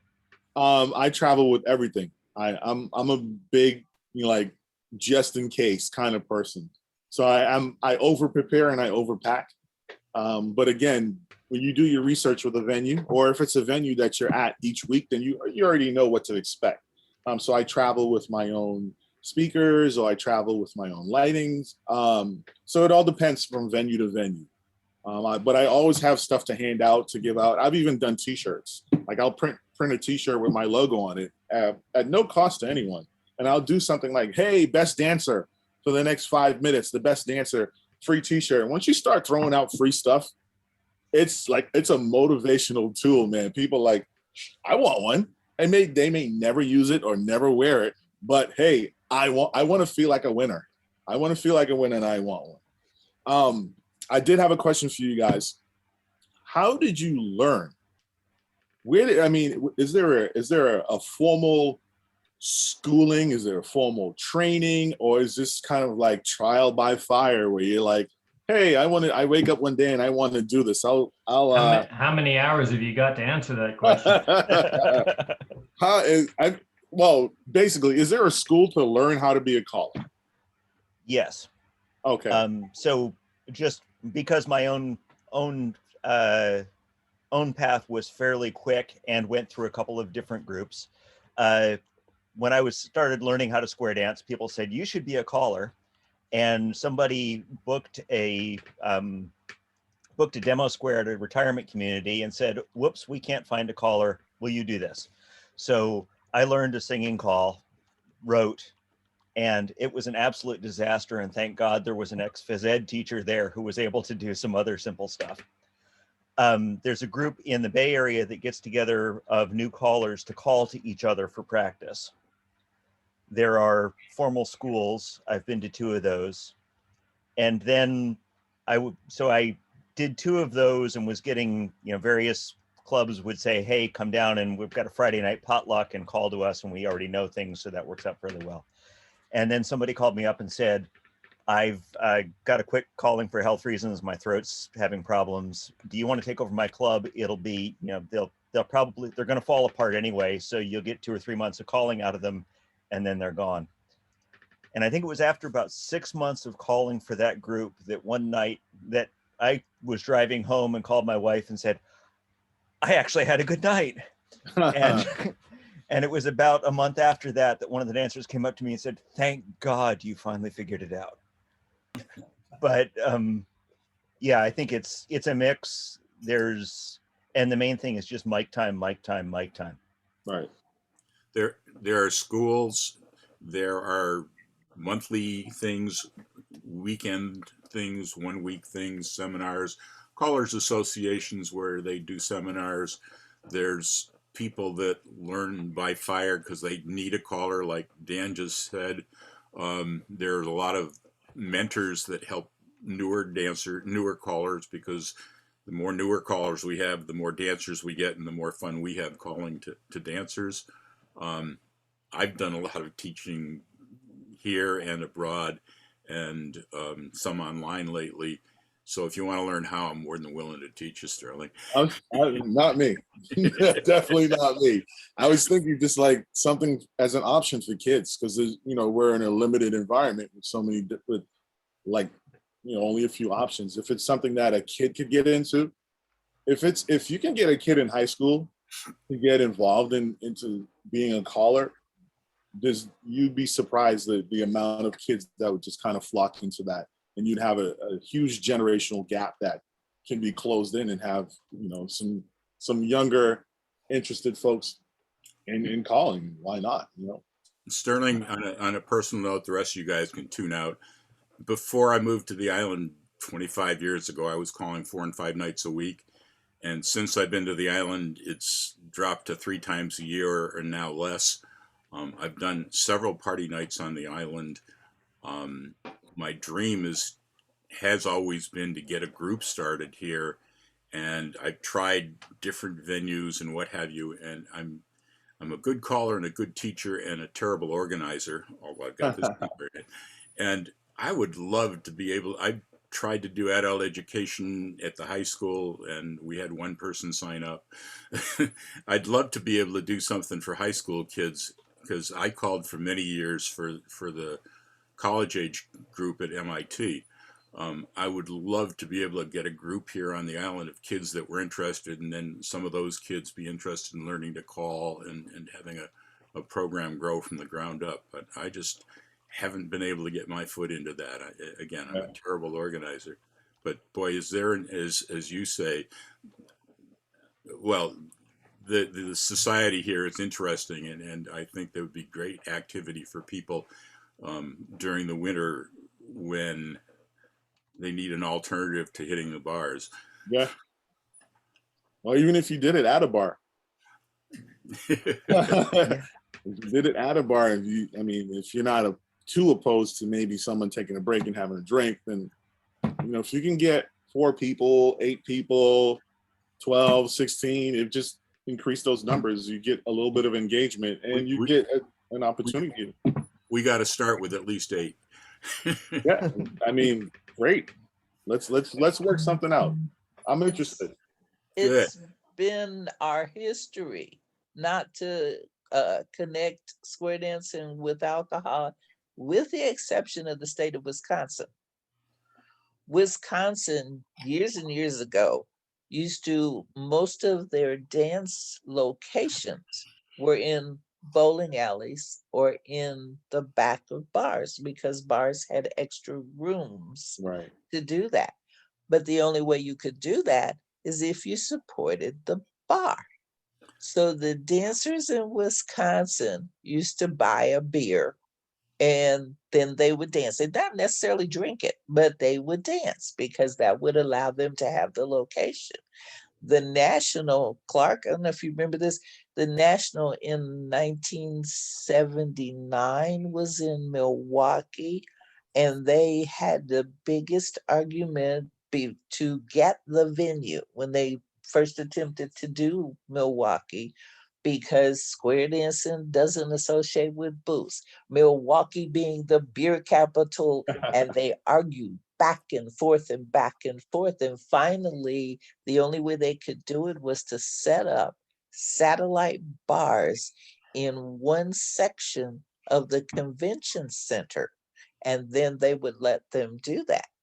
So there's, there is some association, and then nobody ever got super drunk, and there was never an issue or what. And as I said, I've called many a dance in Milwaukee in a bar or in the bowling alley with a bar open, or, whatever. So I don't know. Again, as Mel was saying earlier, we don't publicize our activity or push our activity the way we should. We're still living in my opinion, we're still in the dark ages. And I think that's one of the things that is a problem with this activity. It's that everybody's still back in the 40s and or the 50s and the 60s. And hello, this is the 21st century. Let's think 21st century. I can tell you guys, I've been involved in music for over 20 years. And I knew in the back of my mind somewhere that square dancing was something that existed somewhere in the musical space of entertainment, but never in a million years would I be like, someone who called it, that doesn't even, it never even registered to me until Don told me, and he's like, hey, I'm a caller for square dancing. I'm like, what the heck is that? Like, I didn't even know. So there's so many different forms of entertainment. I think that if we can kind of push this to the forefront and have an opportunity to kind of like maybe move forward with the times a little bit, why not? Mhm. Why not take that opportunity? You think you looked at Don Strange. Can you imagine how the world looks at me Oh yeah. when I tell them what I do? Okay. You know, when I when I yeah, when I actually say what I do, people kind of you know. So yes. Tony, what's up? I've got to jump in here because the history of square dancing is kind of my hobby within a vocation. And as Don said, I did a presentation recently for this group on diversity in square dancing. So Sterling, you said you don't know much about square dancing, although you're interested. I don't know if Don or anybody told you, but the first callers were African Americans. And that's not generally known, partly because the white folks came and appropriated it almost immediately. But in the early 1800s, playing music for dances was considered servants' work. So, whether they were enslaved or hired servants, a lot of the dance bands of the time were black, and the dancing was very similar to what we think of now as square dancing. It was done in groups, and you had to learn all different figures and steps. And so, as far as we can tell, uh, the um, the same musicians would play after the ball for the white folks was over. They would play for the other black folks who had not been to dancing school. So somebody in the band would shout out the next step for people to do. And because there's such a tradition, an African and African American tradition of various kinds of shouting and chanting and doing things in rhyme. I'm convinced a lot of people now, historians, are convinced that um, that square dance calling has a common ancestor with things like rap and playing the dozens. If you go back to the call and response songs or the ring shouts, that it's all one big family of chanting. And as I say, by the middle 1800s, the white folks saw that there was a good thing, and they started taking it over. And there were fewer and fewer black callers, and eventually fewer and fewer black dance musicians. But for a while there, it was, I believe it was African Americans who first developed calling, from just a prompting into a real art. That's good to know. Very interesting, Tony. So the next time I say put your hands in the air and wave them like you just don't care. Oh yeah, I mean, You're calling. you are right in the family tree of calling. Tony has been promising or threatening to prepare a talk specifically on the history of square dancing. He's done some related things for us, and I'm still hoping that will happen at some point, Tony. And Yeah, the big challenge, Don, is condensing it, just as I did with the diversity show. The challenge is condensing it down to an hour, because if I'm doing the general history of square dancing, especially if I'm doing it with audio and video examples, which is the only really fun way to do it, it's going to take about 3 sessions to get from early times to what we've got now. Tony has an excellent video on YouTube of where he's done this over the course of a weekend, and maybe we should have people just sit here and watch that video some Saturday morning. I enjoyed watching that. Which one are you thinking of, Don? I don't remember, but it was one where you were talking about the history of dancing, and then of square dancing, and you had a square or two in front of you, and they would go through some of the old parts, and then you explain how that got added to, and they'd go through that. I think I know which one you mean. Yeah, there are several that are up on YouTube. There was a wonderful weekend that we did back in 2011, I think it was, down in North Carolina, where we had 6 callers, all with a regional specialty, and Jim Mayo doing modern square dancing. And we had a terrific 4-piece band and about 70 people. And the whole thing got recorded, so that all the different individual dances are now up on YouTube. And it was at that weekend that several of the 6 staff callers were put aside, taken aside, and just you know, the camera was rolling and we talked about our specialties. So there's uh, I think 2 or 3 hours worth of me just yakking about how square dancing developed in New England. But there's also some, you know, fun stuff with the music. I'm surprised that Mel or Clark haven't already put up a link to that in the chat. They usually do stuff like that. Sandy, your hand's up.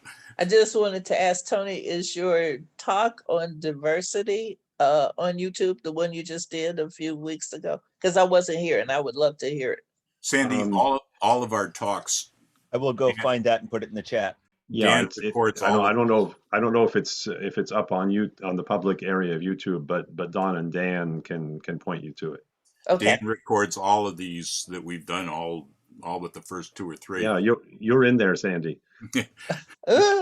Really? Got about a minute of you calling to a gay club where a few people are in very unusual costumes. Not everybody, but a few. There's one who looks like a soft serve ice cream. Okay. All righty then. Oh, boy. Hey, Don, I'm going to have to take off. I got to do kid pickup. But before I leave, I just wanted to thank you guys for giving me an opportunity to join your group today.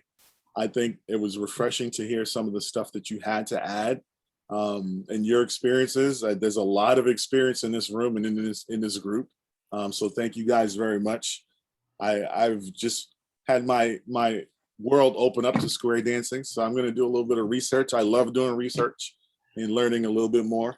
And Don, you and I, we're going to do something. We're going to get together and we're going to see if we can get something off the ground here on the island. And I would love that. You know, as I told you, Sterling, that we do an hour of formal stuff and then the conversation starts getting good. But as I also said, you're willing to excuse yourself without offending anybody. Thank you again so much for volunteering, staying in with us, and absolutely, and adding to stuff. It was fun. It was fun. And we hopefully we'll get you on again, and you and I definitely are going to talk. Clark, you're waving your hand. I hope it wasn't a comment for Sterling. Well, actually, for anybody, before you leave, go to the chat, click on the link that Dan just put in. That's the link to Tony's talk. Especially, I think, Sterling and Sandy, grab it before you close your window. Okay. I got it. The other thing I was going to say, and Tony doesn't have to respond to this now, but I think it would be interesting sometime. I remember in grade school, one of my school teachers showed me square dancing in 2nd or 3rd grade. That was my first exposure. That would be in the 60s. Then certainly gym teachers occasionally had to teach, for better or worse, a unit on square dancing in school. And that means that teachers' colleges, they had to take a class that taught them how to do all the things you need to do to be a gym teacher, including, teach square dancing. Now, we know that we think they never did a very good job. And we kind of turn our noses up at that. And I remember when my daughter was in school and her gym teacher did it, they even got the promenade going the wrong way and everything was horrible. And she's like, Dad, can't you come in and straighten them out? But the question is, even though they did it and they did a bad job of it and we make fun of it, I bet that's not happening anymore. And I wonder how much that contributed to the boom times of modern Western square dancing. And now we have people who go through school never exposed to it at all. That was kind of the thought I had. That's interesting, Clark, because I always thought that the exposure we had by people calling that not only didn't know how to call but didn't want to was a negative thing. And when you try to talk people into, when I used to try to talk people into joining a square dance class, they'd say, well, I did that and I really didn't enjoy it, or I haven't done it since such and such. And I used to say, I wish you'd never done it because I want to show you what it really could be like. Well, that's where we are today. I think it's worked Yeah. both ways over the years. I think sometimes it's been a force for good, and sometimes the opposite. Um, the the point in our history where the greatest number of people were doing what we would recognize as square dancing was when it was a national fad from about 1948 to 1952, and well, people were forming clubs and joining by couples and taking a few lessons and buying costumes, but the dancing was not what we think of as modern Western. The dancing was traditional. Most of the new calls hadn't been invented at that point. So, if you had 6 lessons, you could join a club. And I think there were several factors that went to make square dancing so popular at that point. But one of them was that it was relatively accessible. You took 6 lessons and you could join a club. You took 6 more lessons and you were as good as anybody in the country.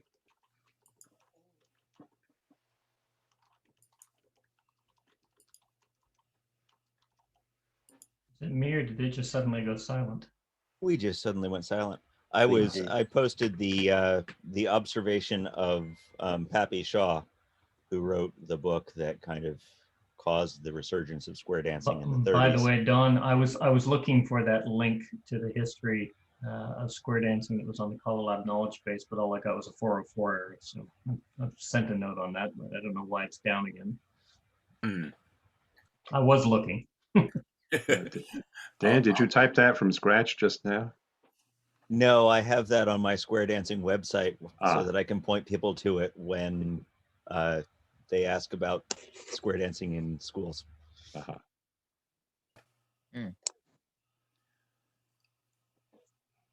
That's, That silence, I think we've probably hit a reasonable breaking point.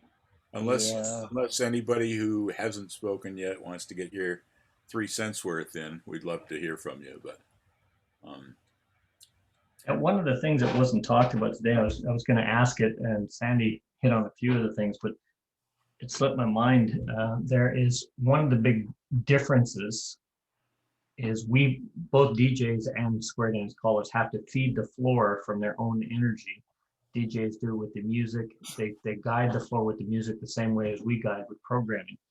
But the difference is the audience, the target audience is there with a different expectation and a different reason to be there, where our focus is on the choreographic jigsaw of the dance itself to incorporate the music. Theirs is the choreographic jigsaw of the music, and with that you can incorporate whatever dance you want with it. And that's where the big crossover is between them. Probably one of the reasons why DJs and whatnot do get so much money, and they are getting more and more bookings, is because it's such an open field to them, and you can go there and basically be yourself and not conform, just like everybody else who's not conforming, as opposed to square dancing where you have to conform just like everybody else does conform. That was just a thought. Sandy and Tony covered all the other questions that I had already. I do think that after listening to Sterling and hearing him say he gets 1,500, I think some of us are leaving money on the table, at least for party nights. For that kind of money, I can provide a 3-piece band and myself. I've got to admit, and I wish Sterling was still here to hear this, but I guess I had an image of DJs as just sort of throwing records on, and didn't realize that they did as much as they do for the entertainment value. And I think I've learned something from him, which I was hoping we would do. But yeah, it's an art. Right. The question is, when he has to go take a break, which he doesn't like to do, but he has a 10-minute tape prepared, why can't you just play that tape for 3 hours? And the answer kind of came out in all the stuff he said, especially early on. So yeah, you can't predict the flow of the evening. You've got to program on the fly, according to the flow. Just as I think we as callers will sometimes, I know I do, I will switch up a dance. I will, rather than do one I was planning to do, if the mood is not what I expected, I'll substitute a different dance. Well, Clark, in answer to what you just said, The same is true. I mean, why do people come to live dances when they tape our dances and they could just go in the basement and dance the tape? Right. And we know Is that it there's plenty of dancing to tape, but we yeah, also know that you lose something by doing that. right. Um, and sometimes the tape's too hard, sometimes it's too easy. And yeah, when you're at a dance and the caller's reacting off what the floor is doing, that's Mhm. a higher energy, more satisfying experience. And I think that that's also true of DJs. You know, I mean, how many of us have gone to parties where, or been someplace where you say, oh, I wish you changed the music. You know, it's like really boring, it's dry or whatever. Or is can you put something slow on? All I hear is boom, boom, boom, boom, boom, boom, boom. You know, so there's a lot involved in DJing and choosing music and dealing with the crowd just as we do. Yeah, and that's one of the big crossovers. Can you imagine dancing a night where you've got the same 4/4 drum beat going down that you use as a pickup to start a slow evening, if that's what you choose to do, and you have that same beat through every patter call, every singing call throughout an entire evening? I'm sorry, I'd probably be leaving halfway through the evening. I totally DJs have it agree with even you. more in spades. A And lot of that's it, kind of what I heard when I first started. You know, I mean, I've been involved in this since like 1959. So I used to listen to callers when if I, in my head, could turn the music off, all I heard was the Anywhere. same da Oops. boom, ba boom, ba boom, ba boom. I was like, can they not find some different music? You know, so when I actually picked up a mic, in the early 70s or whatever, I started using non-standard square dance music. I started then because I said, if I can hear this 4/4 beat, I can call to this. And my thought was, if round dancers cued over words, why couldn't I call over words? So this was not something, you know, this was something I started doing, but at that time, there was a fear of taking it public, if you understand what I mean, because, you know, hmm, here's the fly in the buttermilk that's coming in trying to change the activity. And so I really backed off from taking it public, but I used to do that for my clubs. And then as time went on, I kind of snuck things in. And, you know, that's what happened. But And yeah, I see other callers are doing that now, yeah, using the pop version of a record, calling over the vocal. yeah. Because even though there are square dance labels or music companies that will recut something, it doesn't sound the same. no. You know, for example, and I brought this up earlier. I use Papa Was a Rolling Stone by the Temptations Yeah. because the remake to me is terrible. Now that's my opinion, but the remake is not good. Blurred Lines, the remake to me is not good. It doesn't have the same drive. It doesn't have the same excitement. It doesn't have the same exuberance. So there's a lot of remakes that just don't get it. Yeah. I think one of And the you know, biggest advents that came out with a lot of that, especially in the remakes that you're talking about, is square dance music traditionally was the two, or well, it was based on the phrasing in the 4/4, and then switched to the good old fashioned the boom chuck, boom chuck, boom chuck, boom chuck, boom chuck, which was the follow through as it developed into what it was. Mhm. And 4/4 timing was considered a very, very fast march. This was the real drive, go, go, go. And it wasn't until you actually had the advent of, I'm not exactly sure, it was either rhythm or it could have been one of the other labels, but they actually started pulling 4/4 music down with a slow melody line, but a good dance beat. So you could have a 124 or 126 4/4 rhythm, but you'd have a slow melody line. What was it? That song on Angie, Hallelujah, the one that Tony Oxendine recovered, is a classic example. Mhm. Nice slow, but it's a beautiful 4/4 rhythm to it. Right. And until those things started really developing, I think that's where square dance music really started coming to the fore. Unfortunately, we lost a lot of what square dancing was with a whole bunch of other things. We've had those meetings. That's a whole Zoom session in itself, not one that I want to get into now. I one of my current gripes is people using so-called using current music, but they don't use it. They just try Yeah. to talk over it and it's noise in the background, and that's a current Yeah. gripe of mine. But that's another topic too. Cece, you've got your hand up. What's the question? What's the comment? Yeah, on the money on the table, leaving the money on the table thing, I haven't been calling very long. I started by teaching 2 classes, and then I went to color school. And right when I was at color school, I got an email asking me if I would do this thing for old time fiddlers to live musicians. It was this camp they had. And so I asked my mentor, okay, what do I charge them? He said, just ask them what they normally would pay or what they have on the budget. I ended up getting paid $700 for 2 nights. I had no idea what I was doing, and they tipped me $100 on top of it because they had fun. I think we do leave money on the table often. We undercut ourselves. If anybody were to take a class for anything, they're paying at least $30 a night for a class. You know, sometimes it's less, you know, but I mean, ballet is $45 a week for one class for a kid. Yet we think, you know, we're not worth it, but the activity is worth it, and I think we cheapen it by not charging enough.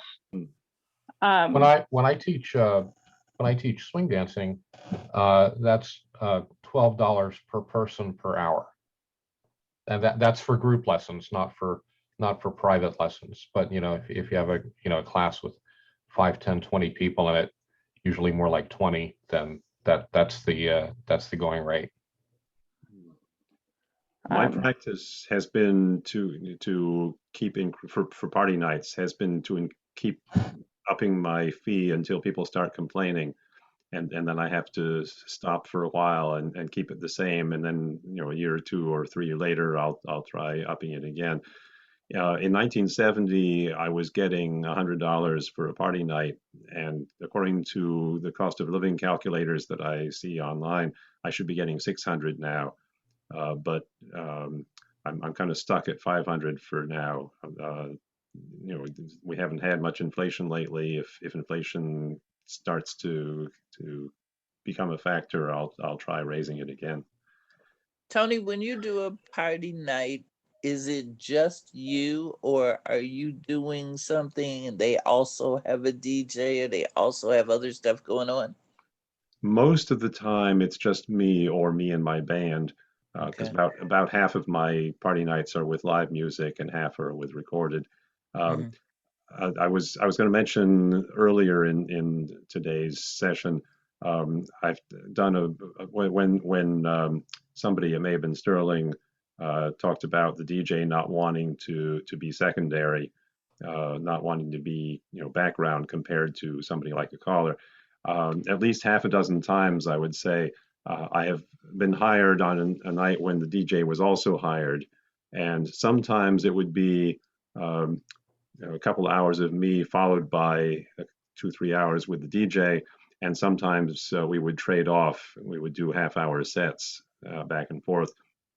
And in no case did I get the impression that anybody thought that either of us was secondary to the other. We were experts in our own field.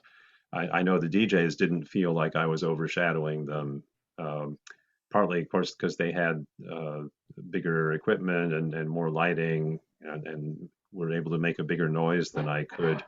But we respected each other as specialists. Sometimes the organizer, the person hiring me, would say, do we really have to pay you that much? I know some of it is for you setting up your equipment. Can't you use the DJ's equipment? And I would say, number one, they probably wouldn't want me to. And number two, it's not sharpened for my voice because people have to hear the commands and react on them right away. So yeah, I would, we are specialists. They do what they do. Their equipment is geared to make a big noise, and mine is geared to sharpen my voice. And it's apples and oranges. But yeah, I've shared a stage maybe half a dozen times out of hundreds of parties. Well, I asked you that because you say that the DJs don't want to be secondary to you or vice versa. So why are we secondary monetarily? Because I'll bet you they paid those DJs more than you got. And why? Yeah. So Yeah. I mean, a good point. Yeah, I've done things. Well, like I said, I don't do party nights that much anymore, but I used to request that I get paid what the DJ gets paid. If we're working the same amount of hours, we get the same amount of money. I agree. It hasn't, in my experience, it hasn't come up often enough for me to have a policy. But yeah, we are selling ourselves short in many ways. Mm-hmm. We always have. Yep. So I would just like to say one more time, because I feel like people just don't believe it for some reason, but people who go out social dancing to a dance where they've taken lessons and they've studied for months or years, and they like to go out and do it every week. Those guys are used to paying it. Well, it depends, but somewhere between $10 and $20 per person, and they'll do that at least once a week. And so that's that's sort of what the going, and those rates haven't changed in a very long time. Those have been the same since the 90s.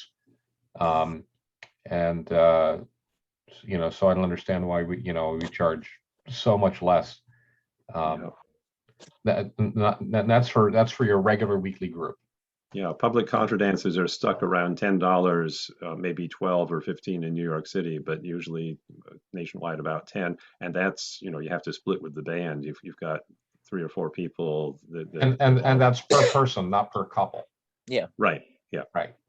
Well, see how this thing with the DJ came up was because I used to I didn't particularly always like doing party dances. And so I said, so if somebody called me and I asked these questions, we talked about earlier about whether there was going to be alcohol, whether there were children or whatever. I would just give them some ridiculous price. And I figure, they tell me that was too high. And I was like, fine, I didn't want to do it anyway. And when they agreed, I was like, oh, so they're willing to. So why am I shortchanging myself? Yeah. So that was kind of how it started.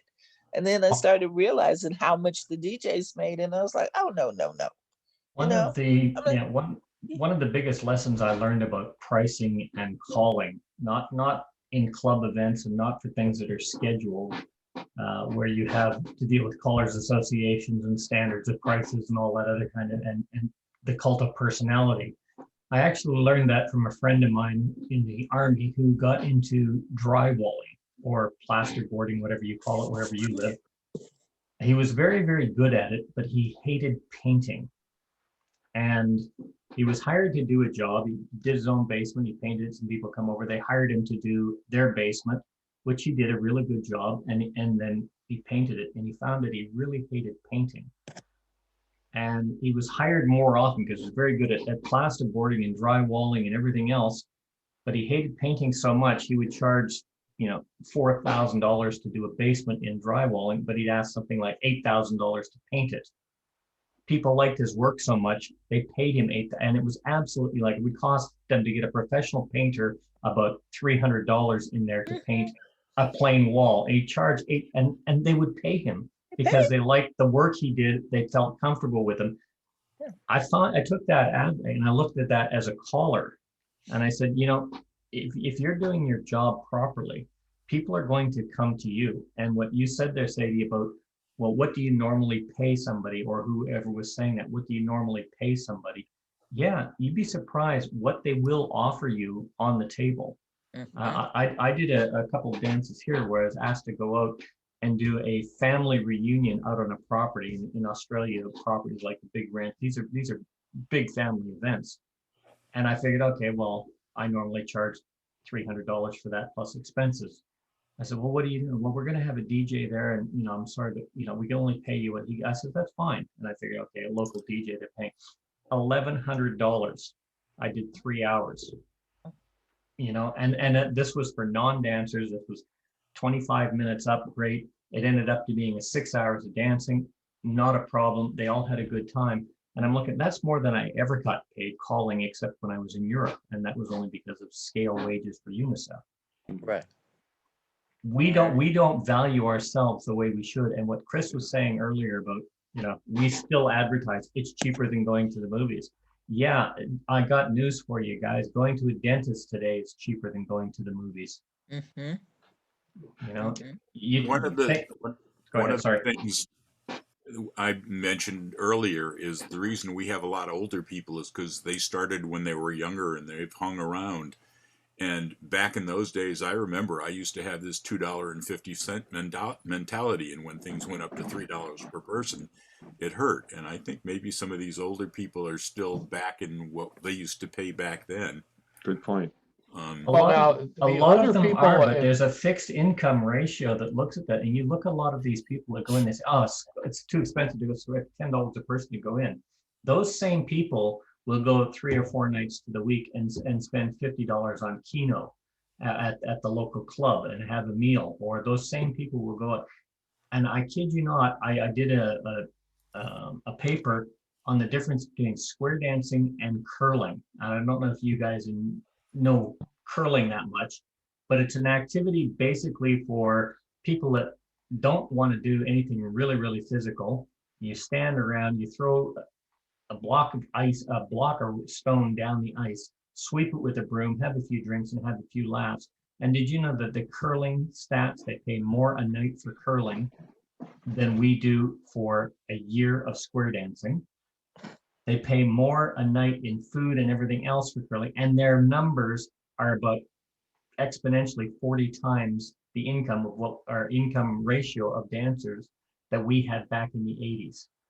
And guess what? They do it every week. It's not the activity. It's because we're not selling the activity and we're not giving them something that they want. And that is that social interaction surrounded by an activity. We lost our focus that way. Anyway, sorry to interrupt you, Don. So curling has a social activity? Curling is a social activity with a little bit of pseudo sport thrown in just to make it look like they're actually achieving something. How it got to the Olympics, I'll never know. You mean like golf? Anyway, Dan, you've got to learn some video editing, I think, because this segment should be added to the last week's session on fees. There's some good stuff going on here. Speaking about the old people, and most of the people in the clubs that I call for, most of the clubs, not all of them, are older, and at least 60, but usually over 65 in a lot of cases. That's young. Yes, thank you, Don. Thank you. I just turned 60 myself, by the way, and I don't think I'm old at all. But anyway, I got news for you. Yeah, I know. I'm the kid still. Yeah, you gotta be. I'm gonna be 70 in 10 days or so. Oh, congratulations. Well, anyhow, you're just a kid, Sandy. The thing is, we'll say older. They're not kids, right? They're not 30. They're not 20. They're not even 40. But the people that we have in that age bracket, how much more politically correct can I get here? Are they're not people who've been square dancing a long time. They're people who started in the 90s and the 2000s. It's not that we have people, and they started as a retirement activity. They did not start when they were kids. And I think that the thing about, well, they started when they were kids and we still have them. I think that was true up on into at least the mid 80s. And I don't know how much longer than that. But today, the people that we have that are of that generation, they started recently, and even if they're 70 or 75, they started 2 years ago, And so that's what the demographic is like for the most part down in the area where I live, which is the DC area. Which is all the more reason for us to go up on price, because if they started even in the 90s or 2000s, it wasn't $5 a person, kind of thing. Yep. It's one of the saddest comments I ever heard about square dancing is when I was in Ottawa, we used to do a dance in the park every summer. It would be done there every week, and the various callers would get together and we'd go out and we'd perform free. We'd involve the audience. We'd give everybody dancing on the grass, those that were comfortable with doing it. And of course, everybody had a crack at it. And at that time, one of the biggest things is to be a caller. What it meant was you had to pay your dues to the association. That was really the only prerequisite. If you paid your dues to the association and you picked up a microphone, you could be classed as a caller and had everything else. And a couple of them got up there, and it was a senior's day, this particular day that was calling, and I was sitting there in the audience, and the caller they had a group of line dancers, and they brought in a retirement home that had just started learning line dancing. So they were up there on their walkers and canes and line dancing in the retirement, very, very slow, very methodical. And then the square dance caller got up there, and it was the same thing. The presentation to the community lost the argument, because I heard some of the line dancers, some of them that were still on walkers, say, oh, good, there's something I can do after I'm too old to line dance. And this was from an 85-year-old woman on a walker. That's how we present ourselves these days. And it is an unfortunate, not globally, but that's the impression that we give. And that's the impression that's marketed. And as Don was saying, you go to the school, I wish you hadn't done it in school, because now I can show you what it's like for real. That applies both up and down the spectrum. And we have to work our collective backsides off to change that. It's gotten to the point where we're even changing around our choreography to cater to people who are unable to lift their arms up. Don't want to do any arm moves anymore. Got to get rid of those. Curly cues, star through, all that stuff. I miss curlicue. There was a lady at a dance here. I think I've told this story, but she was in her 90s. Her husband was the caller. He had passed on. She was there. She got up, and this was a very high energy dance that was being called. She was up dancing every tip. At the beginning, even people were catering to her, and she was in her 90s. She was up dancing every tip. She was lively and spry. And she said, oh, you never come and dance our class. And she said to this other caller, she says, oh, why don't you come and dance our class? It's because you keep calling to old folks. Mm-hmm. It's nice to be able to dance for a change instead of shuffle like an old person. Now, this is from a 90-year-old. Think about, now, I'm not begrudging or belittling this. I mean, you do have to adapt for reality, but Chris, you're absolutely right. You look at singing calls today, and they're catered a 64-beat phrase, but you got 30 beats of choreography so that the dancers can get there in time, and you change how we do it. So the dance, instead of actually teaching them to dance, you find them, again, that's a topic for another time. We're talking about choreography and speed and pricing and the general issue of catering the activity to older folks. And I mean, we all love older folks and everything, of course, but the in terms of changing things around, I'll just put this out here, that the bad news is it's not going to be with existing groups. It's going to be with new groups. And I'll give you an example of that. And I have never started my own new group, and I know that most people have not. It's very hard. It requires a financial commitment up front. You got to get people to help you probably, and it's a big hassle. But you're very unlikely to get very many younger people into the activity in the existing groups. Has nothing to do with much of anything, except that when someone comes and they look and they look at a group that they might want to join, come on out, see the square dancing thing, and you can get them out there maybe. And what they see is what they think it's going to be. And younger people do not want to dance with grandma, right? They either want to dance with somebody closer to their own age, or if they're If they're single, then they're looking for, they want to go there to meet somebody. Nobody wakes up one day and says, what I really need to do is walk around in circles while some idiot up on a stage yells nonsense at me, right? No one does that. What they say is, I want to do something fun.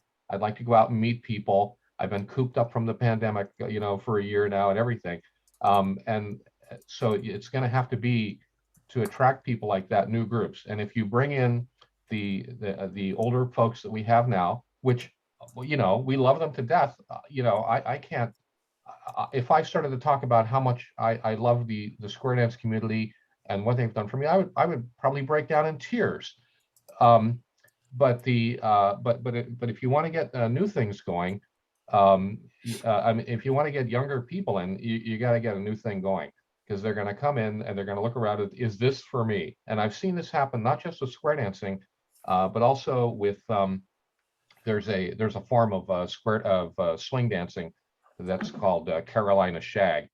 That's a sort of a slower paced, for the most part, version of swing dancing, and I've gone over there and checked them out extensively. It's not the variation I do, but I'm pretty familiar with it now.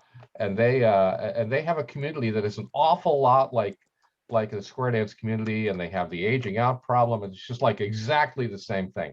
And I've been there when they have the beginners come in. They get people off the street. They actually get them to show up at the thing, and they come in and they look around and they come one or two times, and then they conclude, yeah, there's not enough people, of my age to meet here. So I mean, and I've seen the same thing at undergrad groups at colleges. They come in, they look in the door, and they get an impression. In the case I'm thinking of there, it was the costumes.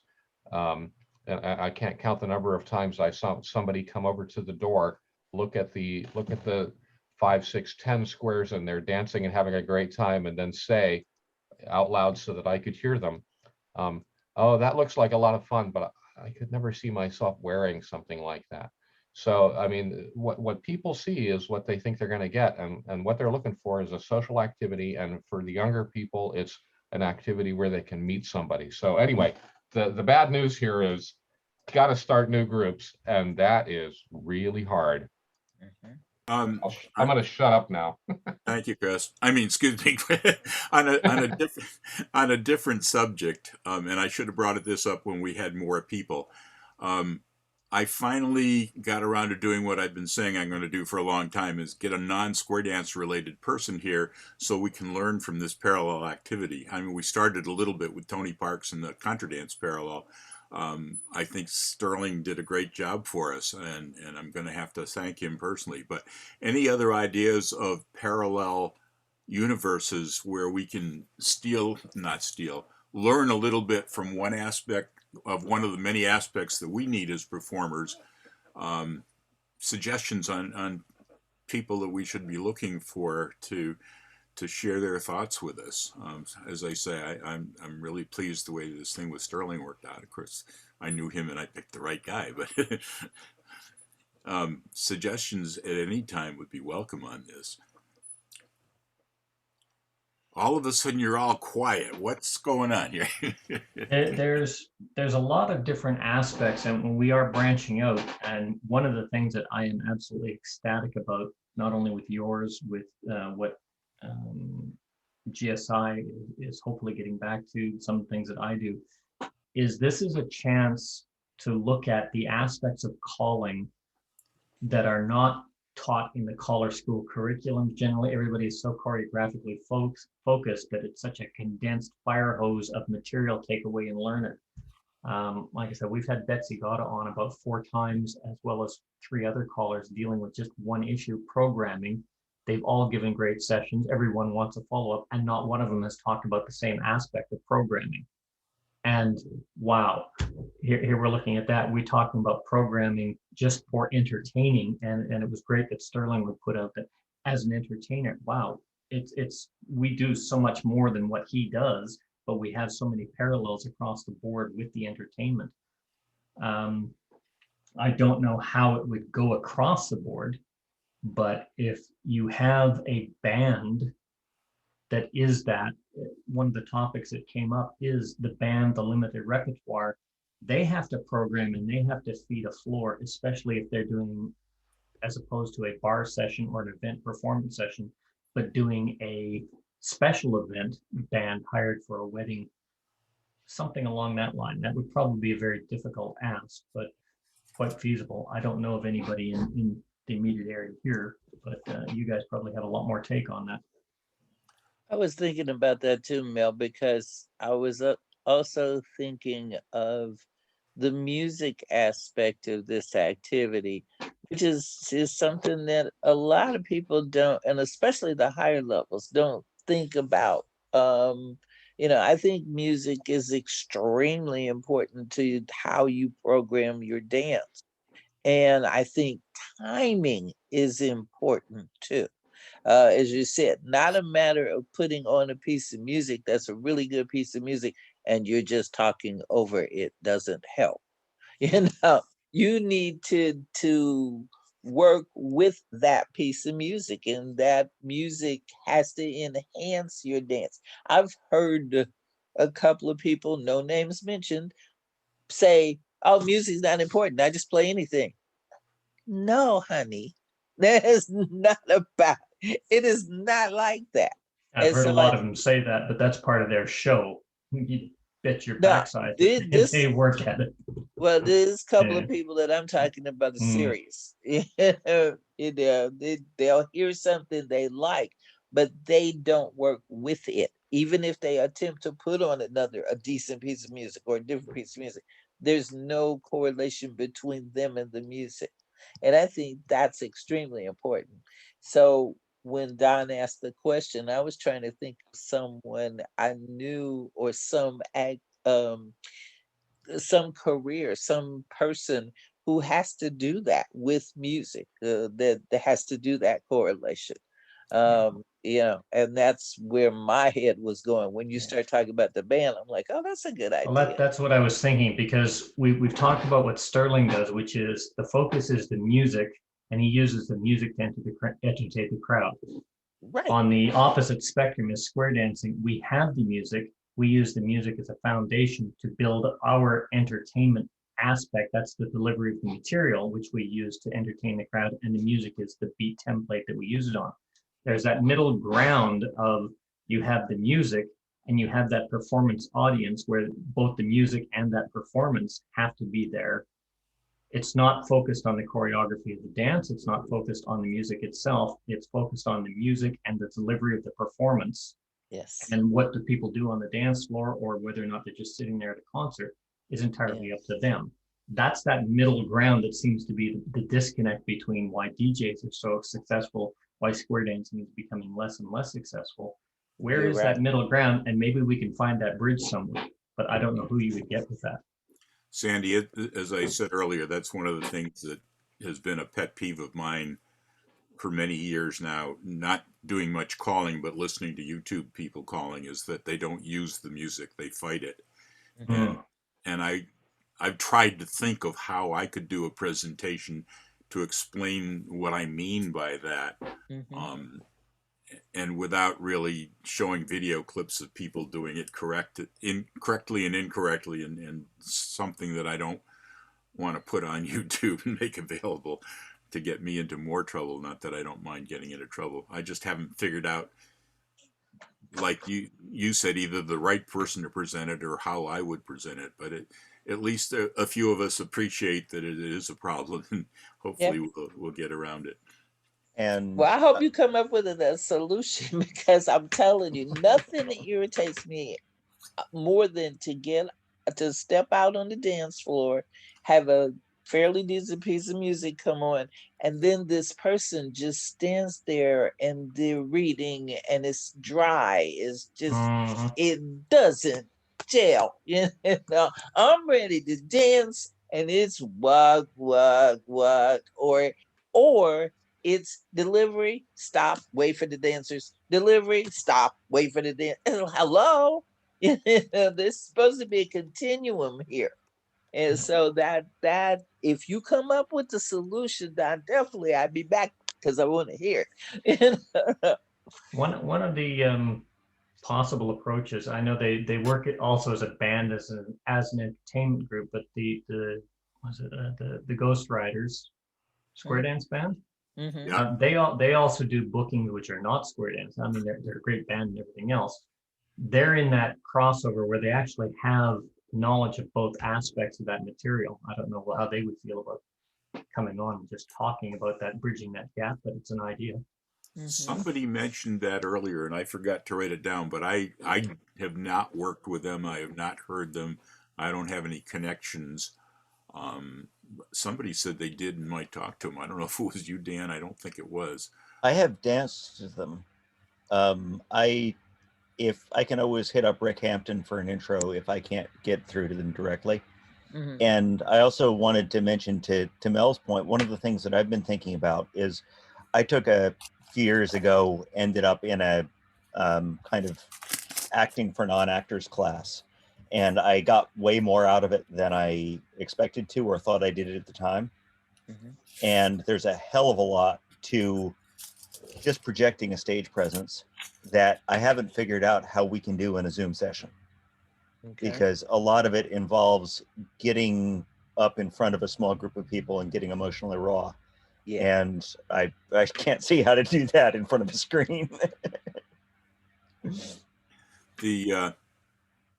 The talk I gave months and months ago on teaching so dancers can learn was gleamed from a non-square dance perspective of, you know, somebody that taught piano and learned a good way of teaching that. And that hopefully people get to see that video and take my word for it. It really helps.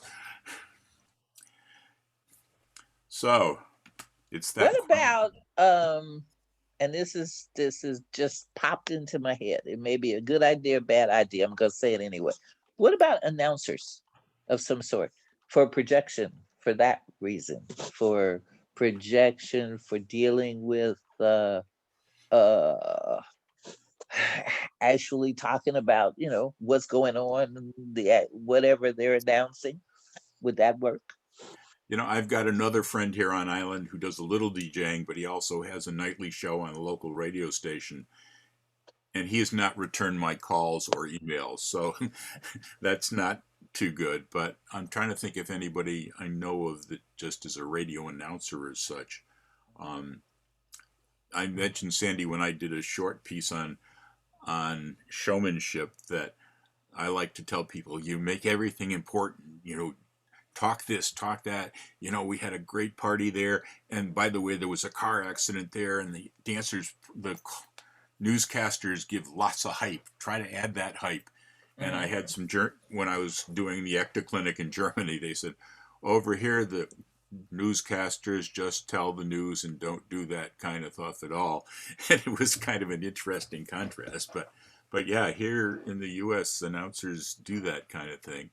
Or they're MCs for other type of programs. I don't know. Anyway, that's a good idea, Sandy. Perhaps Toastmasters. Somebody mentioned Toastmasters, and yeah, I was thinking of looking into that. That's an excellent idea, Mike, which I'm going to write down. This time.